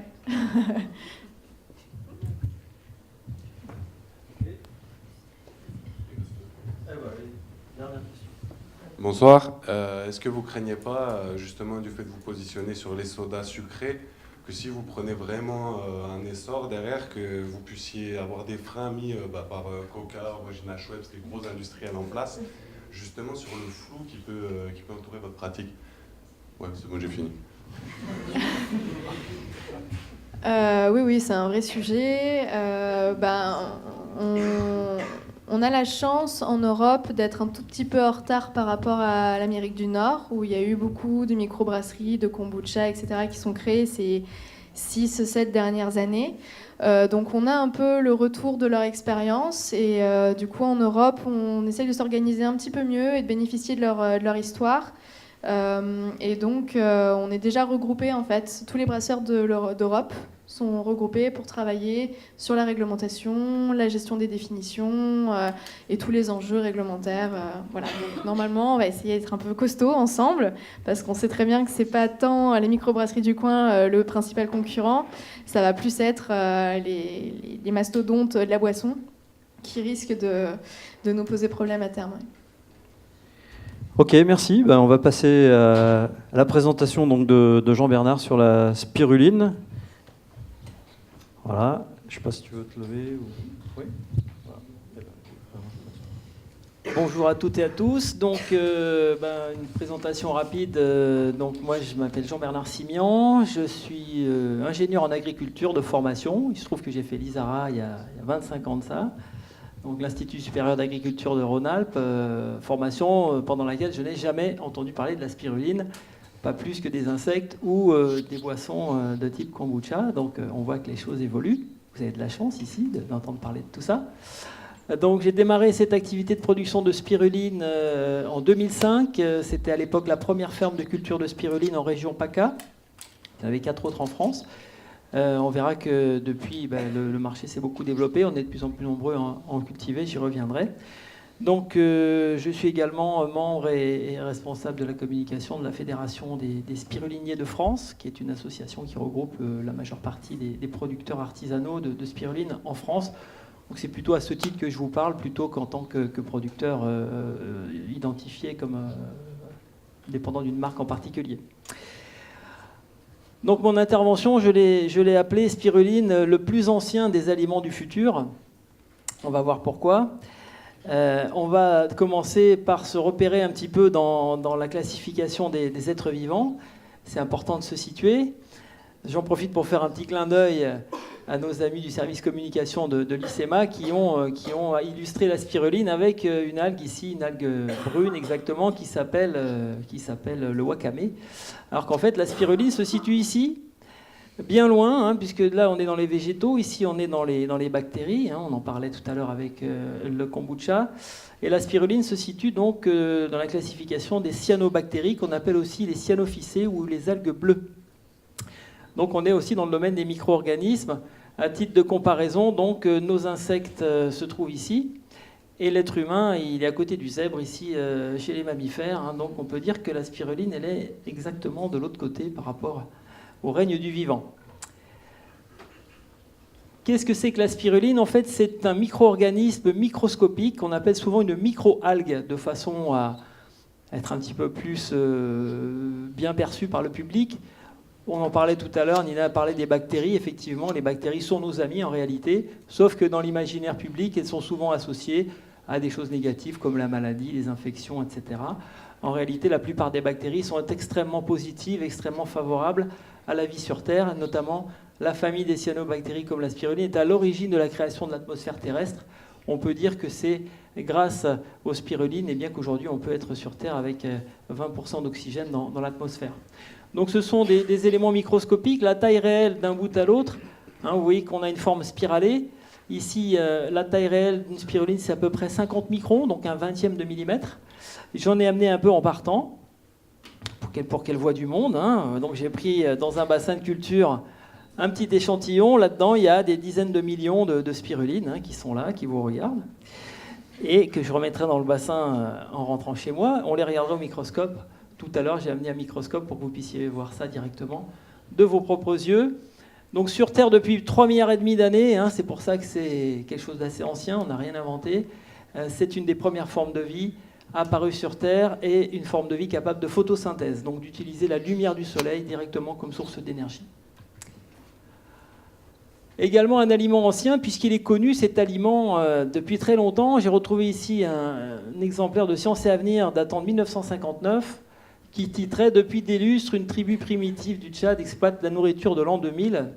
Eh oui, en fait, à l'époque, ils ne savaient d'ailleurs même pas que c'était de la spiruline, mais c'est des ethnologues qui avaient observé cette coutume et cette tradition au bord du lac Tchad qui consistait à récupérer une sorte d'algue dans le lac, à la faire sécher et à la distribuer comme aliment. Ils se sont rendus compte que les gens qui avaient accès à cet aliment étaient en bien meilleure santé que ceux plus loin qui n'y avaient pas accès. En regardant de plus près, on s'est rendu compte que c'était des micro-organismes et que c'était en fait de la spiruline, ce qu'on appelle maintenant la spiruline. La spiruline, donc, on ne va pas rentrer dans le détail de la technique de production, malheureusement, puisqu'on m'a demandé de faire un quart d'heure. C'est un peu dur, d'habitude je fais 1h30, donc je vais être obligé de faire court. La spiruline, elle est donc sous forme liquide, donc quand elle est dans son milieu de culture. Ensuite, elle va être récoltée et on la trouve aujourd'hui sous différentes formes de présentation pour le grand public. On la trouve sous forme fraîche, de manière encore très, très rare et très confidentielle, puisqu'il faut être immédiatement à proximité d'un producteur. On la trouve sous forme de paillettes déshydratées, ce qui est la forme la plus simple, qui est celle que, par exemple, moi-même, je propose à mes consommateurs, où on a simplement une déshydratation sans autre transformation. Et puis également, on va la trouver sous forme de poudre, de comprimés, de gélules, et également sous forme, donc, parfois ajoutée à d'autres aliments. On parlait tout à l'heure d'une boisson qui en contient. Il y a aussi pas mal d'aliments qu'on a vu aussi dans vos photos de présentation, des gnocchis à la spiruline, bon, on peut l'utiliser. Elle est même utilisée aussi comme colorant alimentaire dans certains aliments. Mais là, on va parler de la spiruline donc, comme aliment, donc à l'état pur, sans transformation. Et c'est ça qui nous intéresse aujourd'hui. Alors la production, quelques chiffres pour situer un petit peu les enjeux. La production, elle se fait encore dans les lacs naturels. On voyait tout à l'heure la photo au bord du lac Tchad. Il y a encore des lacs, comme ici en Birmanie. J'ai mis une petite vidéo sur mon blog qui s'appelle Planète Spiruline, où on voit la récolte carrément avec des barques qui sont sur un lac. Et en fait, on ne voit pas très bien, mais il y a des gens avec des seaux qui remplissent la barque avec les algues qu'ils ramassent à la surface du lac. Et ensuite, ces algues sont ramenées au bord pour être séchées. C'est assez rigolo. Les lacs, en fait, ils sont exploités de manière traditionnelle, mais ils ne garantissent pas une qualité sanitaire suffisante pour que cette spiruline soit ensuite commercialisée. Donc la plupart de la spiruline que vous trouvez sur le marché aujourd'hui provient de bassins de culture de spiruline qui permettent de contrôler précisément la production. Il y a deux grands types de production de spiruline aujourd'hui. Il y a la production industrielle. Les Chinois sont très largement les premiers producteurs mondiaux et représentent plus de la moitié de la production mondiale. On a également des installations aux États-Unis. Ici, c'est une vue aérienne. Ça se passe à Hawaï. Et donc, ici, vous avez des bateaux là, qui naviguent. Et vous voyez un peu la taille des installations. Donc, ce sont des hectares de bassins qui sont en plein air. De l'autre côté de l'échelle, on a aussi des petites cultures villageoises, familiales. Notamment la spiruline, on le verra, est un excellent outil de lutte contre la malnutrition. On voit aussi des petits bassins très simples qui permettent de cultiver avec des moyens rudimentaires la spiruline, qui est souvent distribuée dans des dispensaires pour lutter contre la malnutrition. On verra que c'est une arme de renutrition massive très très performante. On a aussi en Afrique la ferme de mon ami Tona, qui était en France encore la semaine dernière, et qui a aussi un modèle de développement très intéressant, à la fois économique et humanitaire. Donc c'est ce genre de ferme aussi qu'on trouve en Afrique. Et puis aujourd'hui, on va plus spécifiquement parler de la production artisanale en France. La France est un modèle de développement d'une production artisanale qu'on appelle aussi paysanne de spiruline. Il n'y a pas d'équivalent pour l'instant dans les autres pays européens. On essaye d'exporter le modèle pour permettre à d'autres de faire pareil. Mais la France reste un modèle assez particulier à ce niveau-là. J'y reviendrai. La production mondiale est de l'ordre de 7000 tonnes par an. À titre de comparaison, il se consomme 20 000 tonnes de miel en France chaque année. Donc c'est beaucoup, mais c'est pas tant que ça quand même. On estime qu'il y a à peu près 25 millions de consommateurs de spiruline dans le monde. En France, on estime que la consommation de spiruline est autour de 250 tonnes par an, ce qui fait un potentiel de consommateurs actuel d'environ 850 000. Ce n'est pas négligeable, ça représente 0,5% de la population. Et on est sur des marchés à forte croissance, avec une croissance annuelle qui est de l'ordre de 15 à 20% de développement de l'activité, qui est en lien avec le développement des produits bio, qui est en lien aussi avec le développement de la complémentation alimentaire, où les gens s'intéressent de plus en plus à qu'est-ce qu'on mange, quelles sont les conséquences sur ma santé. Donc on est sur des tendances de croissance assez intéressantes. Et ça se traduit en France, puisque maintenant, je vous disais, on était 4 en 2004. Maintenant, on est près de 150 à 200 producteurs en France. Ici, vous avez la carte de localisation des producteurs adhérents à la Fédération des spiruniers de France. D'ailleurs, j'en ai 2 qui sont parmi nous et qui ont fait le plaisir de m'accompagner. Benjamin, qui est installé à Pernes-les-Fontaines, le local de l'étape. Et Richard, qui est en train de s'installer à La Londe, à côté de Hyères, donc pas très loin de chez moi d'ailleurs. Et Hyères, la région hyéroise et toulonnaise, qui est la première zone de production en termes de nombre de producteurs.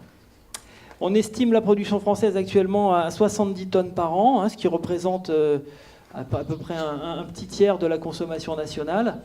Et on estime actuellement qu'il y a à peu près 250 000 personnes qui consomment de la spiruline française aujourd'hui en France.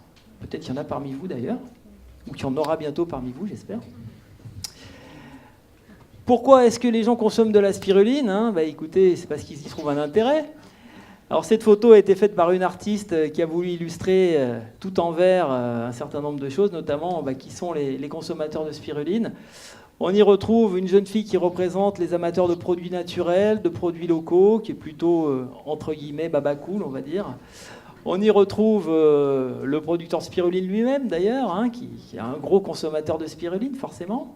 On y retrouve beaucoup le sportif, évidemment, parce qu'on verra que la spiruline est l'allié des sportifs pour de très nombreuses raisons. On y trouve aussi la personne âgée.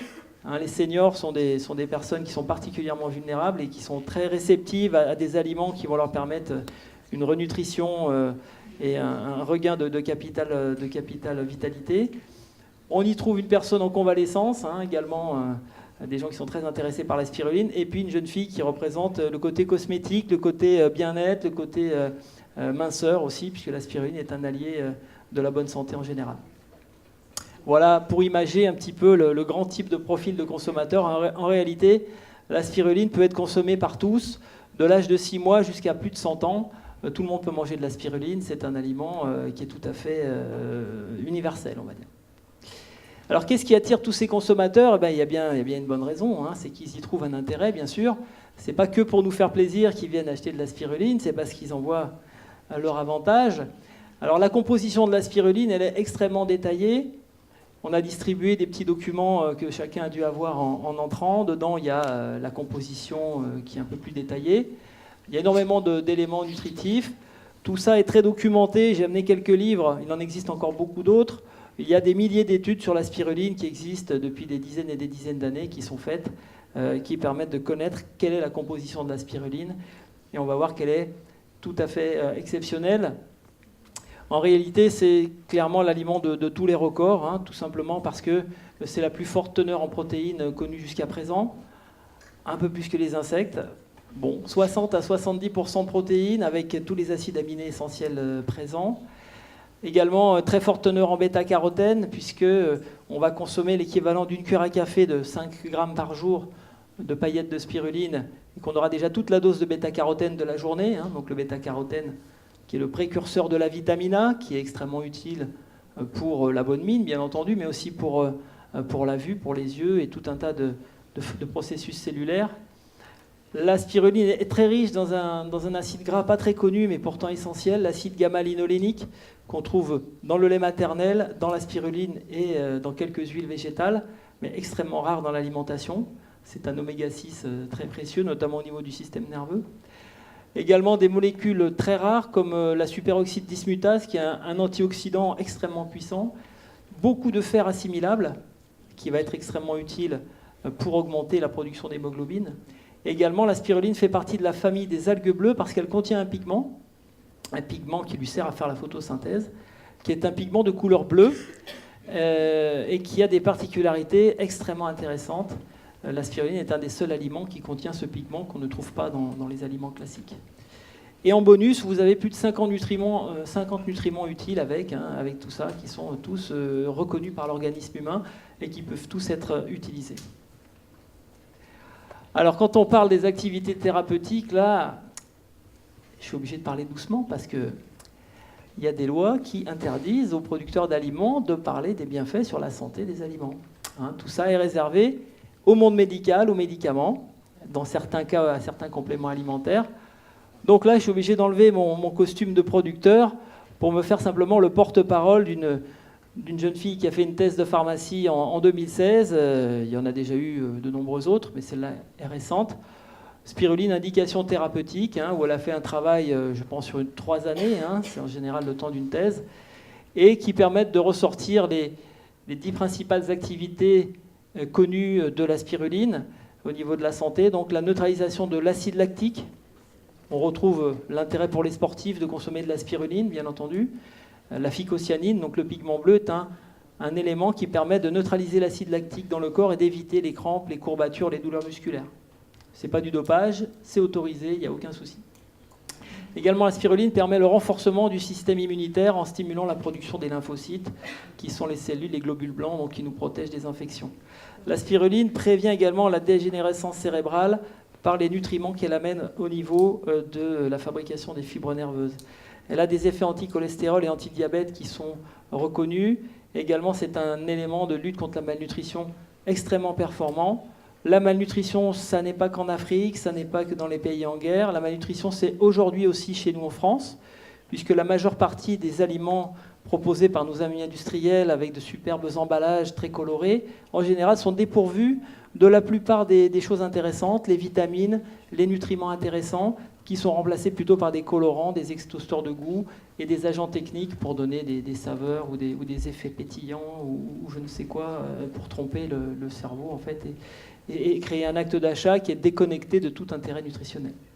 Donc la lutte contre la malnutrition, c'est aussi chez nous, on appelle ça la malbouffe, histoire de changer de terme, mais on est concerné aussi dans les pays occidentaux. La spiruline, pour finir, a également des effets anti-inflammatoires, permet de lutter contre la fatigue, contre l'anémie et un effet antioxydant très puissant au niveau de la protection des cellules contre le stress oxydatif, contre toutes ces substances qui sont agressives envers nos cellules. Donc l'aspirine est un véritable bouclier protecteur à tous ces niveaux-là. Je termine donc sur les effets thérapeutiques. Il y en a des livres entiers qui sont à votre disposition que vous pourrez consulter tout à l'heure quand on se verra. Mais la spiruline est également une amie de l'environnement. Eh oui. Le rendement de production de protéines par unité de surface, ce n'est pas une erreur de frappe, c'est 25 tonnes par hectare et par an. Donc un hectare, tout le monde le sait, c'est un carré de 100 mètres par 100 mètres qui fait 10 000 mètres carrés. Donc 25 tonnes hectare, là où la viande bovine intensive ne permettra de produire que 160 kg par hectare et par an. Je vous laisse faire le rapport, c'est sans comparaison. Également, la spiruline ne nécessite pas de pesticides, d'antibiotiques, de conservateurs, de colorants, et pas de Roundup. Donc nous, apparemment, il va être prolongé encore pour 5 ans, mais nous, on s'en fiche. De toute façon, on ne s'en sert pas. La spiruline également n'accumule pas de toxines, puisqu'on est sur le premier maillon de la chaîne alimentaire. La spiruline, dans son processus de production, va simplement transformer des éléments minéraux en éléments organiques, on n'a pas d'accumulation de toxines comme dans les aliments qui sont en bout de chaîne alimentaire, comme dans les poissons comme le thon, l'espadon, etc., qui sont en bout de chaîne et qui accumulent tous les produits toxiques qu'on peut trouver dans l'environnement. Également, la spiruline ne nécessite pas d'utiliser des sols fertiles, pas besoin d'aller défricher la forêt amazonienne ou de détruire des forêts. La spiruline a simplement besoin d'un espace sur lequel on va poser des bassins de culture et d'un peu de soleil et de chaleur. L'économie de sol fertile, on la voit sur cette image. On a ici des productions de spiruline qui sont faites dans des bassines. Ça, c'est à Bangkok, sur un toit d'immeuble. C'est un exemple. La plupart des bassins se font quand même dans des bassins qui sont sous serre. A contrario, ici, on a une zone catastrophique où on voit une forêt tropicale qui a été déforestée pour planter certainement des palmiers à huile. On voit la conséquence de ce type d'agriculture. Également, la spiruline va être extrêmement économe en eau et en énergie, ce qu'on a voulu illustrer par cette petite image. En effet, la consommation d'eau est seulement de 2 mètres cubes par kilo de protéines. À titre de comparaison, la viande bovine intensive consomme à peu près 100 mètres cubes par kilo dans tout son processus de production. On n'utilise pas de tracteurs ni de moteurs thermiques polluants, pas d'utilisation d'hydrocarbures dans les procédés de production. Très faible consommation d'énergie. Des estimations montrent qu'on a à peu près 100 fois moins de consommation d'énergie à production d'aliments équivalentes que pour la viande bovine intensive. Également, on peut utiliser bien entendu des énergies renouvelables. Dans mon cas, on a effectivement des panneaux solaires photovoltaïques et le reste est acheté également chez Enercop.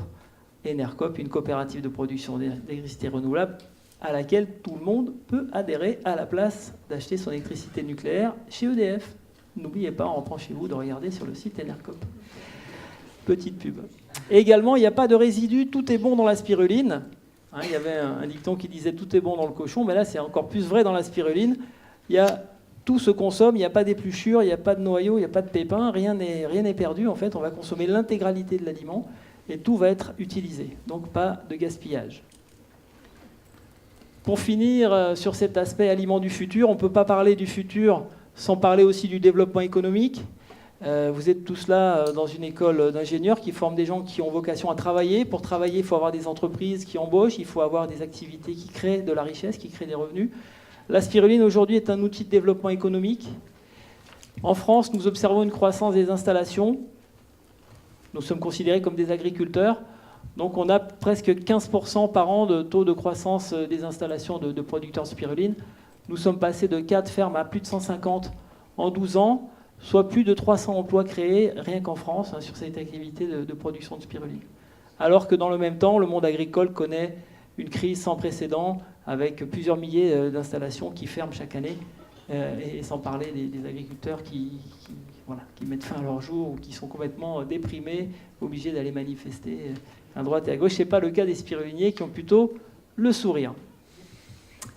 Notre objectif, grâce à vous les consommateurs, puisque nous on n'a pas de subvention, on n'a pas d'aide, je pense que les éleveurs d'insectes non plus, probablement que les producteurs de kombucha ne reçoivent pas non plus d'enveloppe de la politique agricole commune. Notre seule source de revenus, bien entendu, ce sont les consommateurs qui choisissent d'acheter notre produit et qui sont les seuls à financer nos activités. Notre objectif aujourd'hui avec la Fédération des producteurs notamment, c'est de favoriser le développement de cette filière de spiruline artisanale de partout dans le monde, de façon à garder ce côté artisanal de petite production pour mettre à l'abri la spiruline des appétits de groupes industriels dont on connaît la vocation un peu prédatrice, et de développer ça notamment en Afrique. Et chaque année, on fait notamment des rencontres internationales pour favoriser le développement de la spiruline de partout dans le monde, et notamment sur le continent africain, où la spiruline peut être produite toute l'année dans des conditions très très favorables. Je voulais finir cette présentation en remerciant des personnes qui ont permis justement que la culture de la spiruline soit accessible à tous, des gens comme le Dr Fox, qui a passé toute sa vie à développer des méthodes de culture simplifiées, Monsieur Jean-Paul Jourdan, qui a passé tout son temps de retraite également à travailler sur des méthodes de culture qui rendent la culture de spiruline accessible à tous, dans le but de fournir à nos consommateurs un produit de grande qualité, produit localement, à proximité. Et ici, on a une photo prise la semaine dernière où il y a pratiquement 130 producteurs de spiruline français qui sont tous des indépendants, des aventuriers aussi, qui se lancent dans une activité complexe en prenant des risques, mais qui ont la satisfaction chaque jour, de voir des consommateurs satisfaits revenir vers eux, chercher leur petit sachet de spiruline. Hein. Un sachet de spiruline, ça ressemble à ça. Il y a dedans 100 grammes de paillettes de spiruline, ça va durer à peu près 1 mois d'utilisation. On parlait du prix tout à l'heure, hein, donc le prix c'est entre 15 et 17 euros les 100 grammes, qui dure à peu près 1 mois. Donc à mettre en rapport avec le budget alimentation qu'on peut avoir habituellement sur 1 mois. C'est très facile et très accessible de consommer de la spiruline aujourd'hui. Et donc grâce à tous ces gens-là, je dirais qu'aujourd'hui le futur, c'est maintenant. On est déjà dedans, c'est possible pour vous de passer à la spiruline dès maintenant. Si vous voulez d'ailleurs, on en a même amené. Et voilà, je vous remercie de votre attention et j'attends vos questions.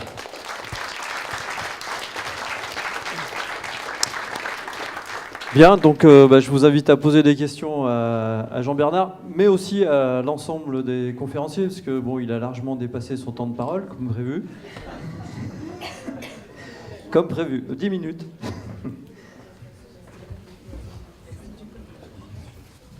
Bonsoir, merci pour votre intervention. Je suis ici. Moi j'ai une question déjà, d'où provient l'eau du coup que vous utilisez pour la production de la spiruline, et est-ce qu'on peut considérer qu'à un moment ou un autre l'eau du coup est souillée?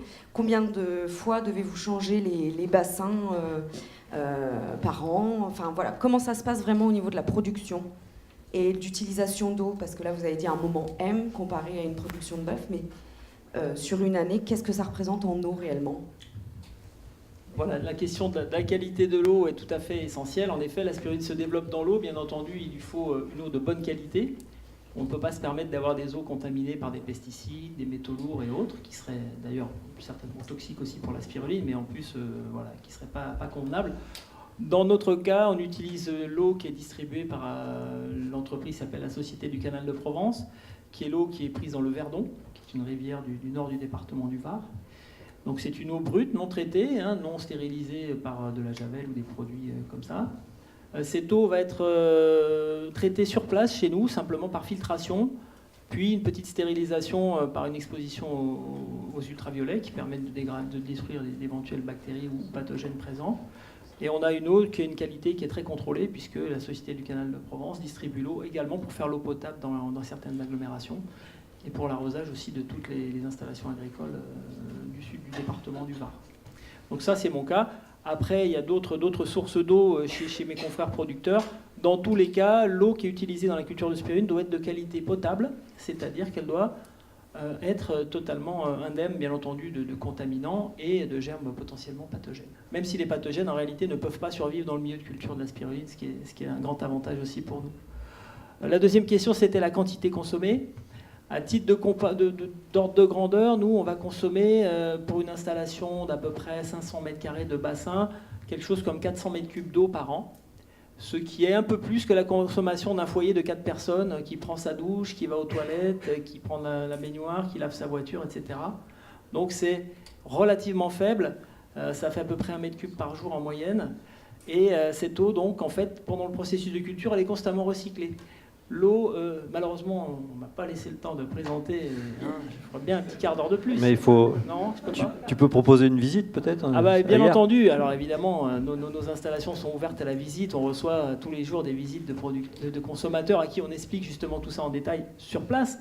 Après, vous avez, si vous allez sur le site de la Fédération des producteurs, vous avez la carte de tous les producteurs et vous pouvez trouver ceux qui sont près de chez vous. La plupart des spiruliniers sont très contents d'ouvrir leurs portes et d'expliquer leur métier, leur façon de travailler, justement en toute transparence. Donc les consommations d'eau sont assez faibles. Essentiellement, ce qui consomme le plus, c'est l'évaporation de l'eau, notamment pendant l'été, puisque les jours de Mistral, hein, on s'en rend compte ici, il y a une évaporation très forte, qu'on va compenser par un apport d'eau douce, liquide bien sûr, qu'on va compenser dans les bassins. Ça répond à la question? Merci. Non, mais parce que les bassins chinois font carrément peur, hein, quand on les voit comme ça. J'ai fait exprès de prendre une photo qui fait peur. Même si j'ai rien contre les Chinois qui font par ailleurs du très bon travail, il est clair que leur système de production n'a pas la même vocation. La Chine, c'est à peu près 5000 tonnes de production par an. En France, on a vu que la totalité des producteurs représentait à peine 70 tonnes. Donc c'est voilà, David et Goliath, on n'est pas sur on n'est pas sur le même modèle, on n'est pas sur la même qualité non plus. On essaye d'être un peu cocorico, dire nous, on a vraiment mis en place un cahier des charges de production rédigé par les producteurs français où notre centre principal, c'est la qualité finale du produit pour avoir les effets maximum au niveau du consommateur. Le consommateur satisfait, c'est notre première image publicitaire. On n'a pas besoin de se payer des pubs sur TF1 ou autre. C'est le consommateur content qui en parle à ses amis, qui fait tout le développement de notre activité. Bonsoir, je voulais savoir comment on peut la consommer et en quantité également, combien près par jour ou quelque chose comme ça. Merci. Donc nous, ce qu'on propose, on ne fait pas de l'innovation extraordinaire, on propose juste le sachet de 100 grammes de paillettes. Donc il n'y a pas 50 trucs différents. Donc ces paillettes, vous pourrez les goûter dans quelques minutes. Vous pouvez soit les avaler avec un verre d'eau ou de jus de fruits, soit les mélanger dans un verre de kombucha, pourquoi pas. Comme ça, on a double effet avec une petite poignée d'insectes pour ceux qui veulent un peu rajouter du piment.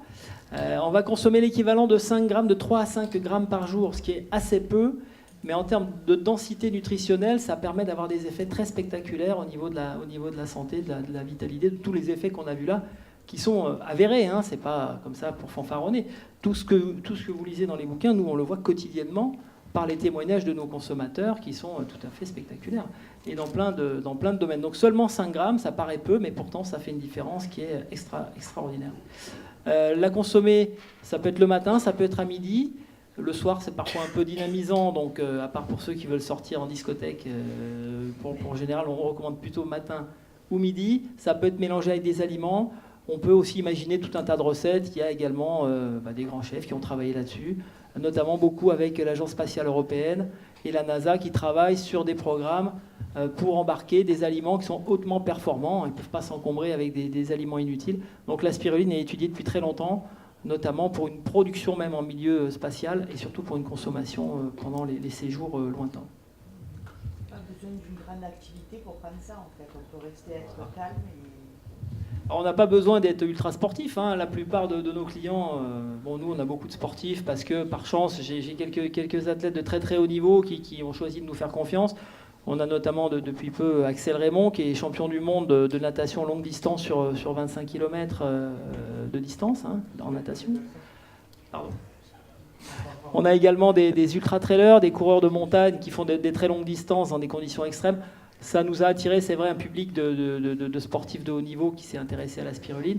Mais on a aussi des personnes âgées de 80, 90 ans et au-delà qui sont extrêmement satisfaites du résultat. Je ne parle même pas de toutes les pathologies sur lesquelles il y a des améliorations, parce qu'on va nous traiter d'exercice illégal de la médecine. Le mieux, en clair, c'est d'essayer d'en faire une cure d'un mois ou deux, de voir ce qui se passe. Si on le souhaite, on peut en consommer toute l'année. Si on préfère faire des petites cures de temps en temps, il n'y a pas de souci. Je dirais que le mieux, c'est d'essayer et de se rappeler qu'on a toujours besoin d'un plus petit que soi, et c'est un peu l'idée de la spiruline. Attendez, madame, s'il vous plaît. Le problème, c'est que, je réexplique, si vous voulez bien. Le problème, c'est comment on enregistre. Si vous ne parlez pas dans le micro, on a la réponse, mais on n'a pas la question. Alors, je vous passe le micro quand vous voulez, mais il faut juste le dire, c'est tout. Alors, qui veut poser une question ? Travaillez-vous avec l'Agence spatiale européenne ? Personnellement, non. Nous, on est, les petits producteurs français, on s'occupe d'abord de nos consommateurs qui ont les pieds sur terre, qui sont des citoyens comme les autres. Maintenant, l'Agence spatiale européenne a des laboratoires de recherche qui travaillent sur le sujet. D'ailleurs, vous pouvez trouver des communiqués de l'ESA où ils parlent de la spiruline, justement. Mais malheureusement, d'ailleurs, on n'est pas en lien avec eux, même si depuis peu, le ministère de l'Agriculture, depuis qu'on a créé notre fédération nationale, nous a offert une reconnaissance en fournissant quelques budgets de recherche pour nous aider à développer les connaissances sur notre culture. Mais on n'a pas le lien, malheureusement, avec des agences spatiales qui, elles, ont des moyens considérables que nous, petits producteurs, on n'a pas. Peut-être un jour, la connexion se fera, espérons-le. Toutes les bonnes volontés sont les bienvenues. Je termine en précisant qu'il n'y a pas de brevet sur la spiruline. Ça reste un aliment qui est dans le domaine public. C'est aussi pour ça qu'on a cette liberté de travailler quand même avec la spiruline. La spiruline est autorisée en France comme aliment depuis 1980. Donc ça fait quand même assez longtemps. Et ça, on le doit en fait à un sénateur qui était cultivateur de spiruline lui aussi au Mexique et qui a réussi à faire accepter la spiruline comme aliment alors qu'au départ, elle n'était pas vraiment connue. Donc ça nous a donné une longueur d'avance quand même par rapport à beaucoup de choses et ça facilite beaucoup les choses. D'autres questions ? Commentaires, remarques ?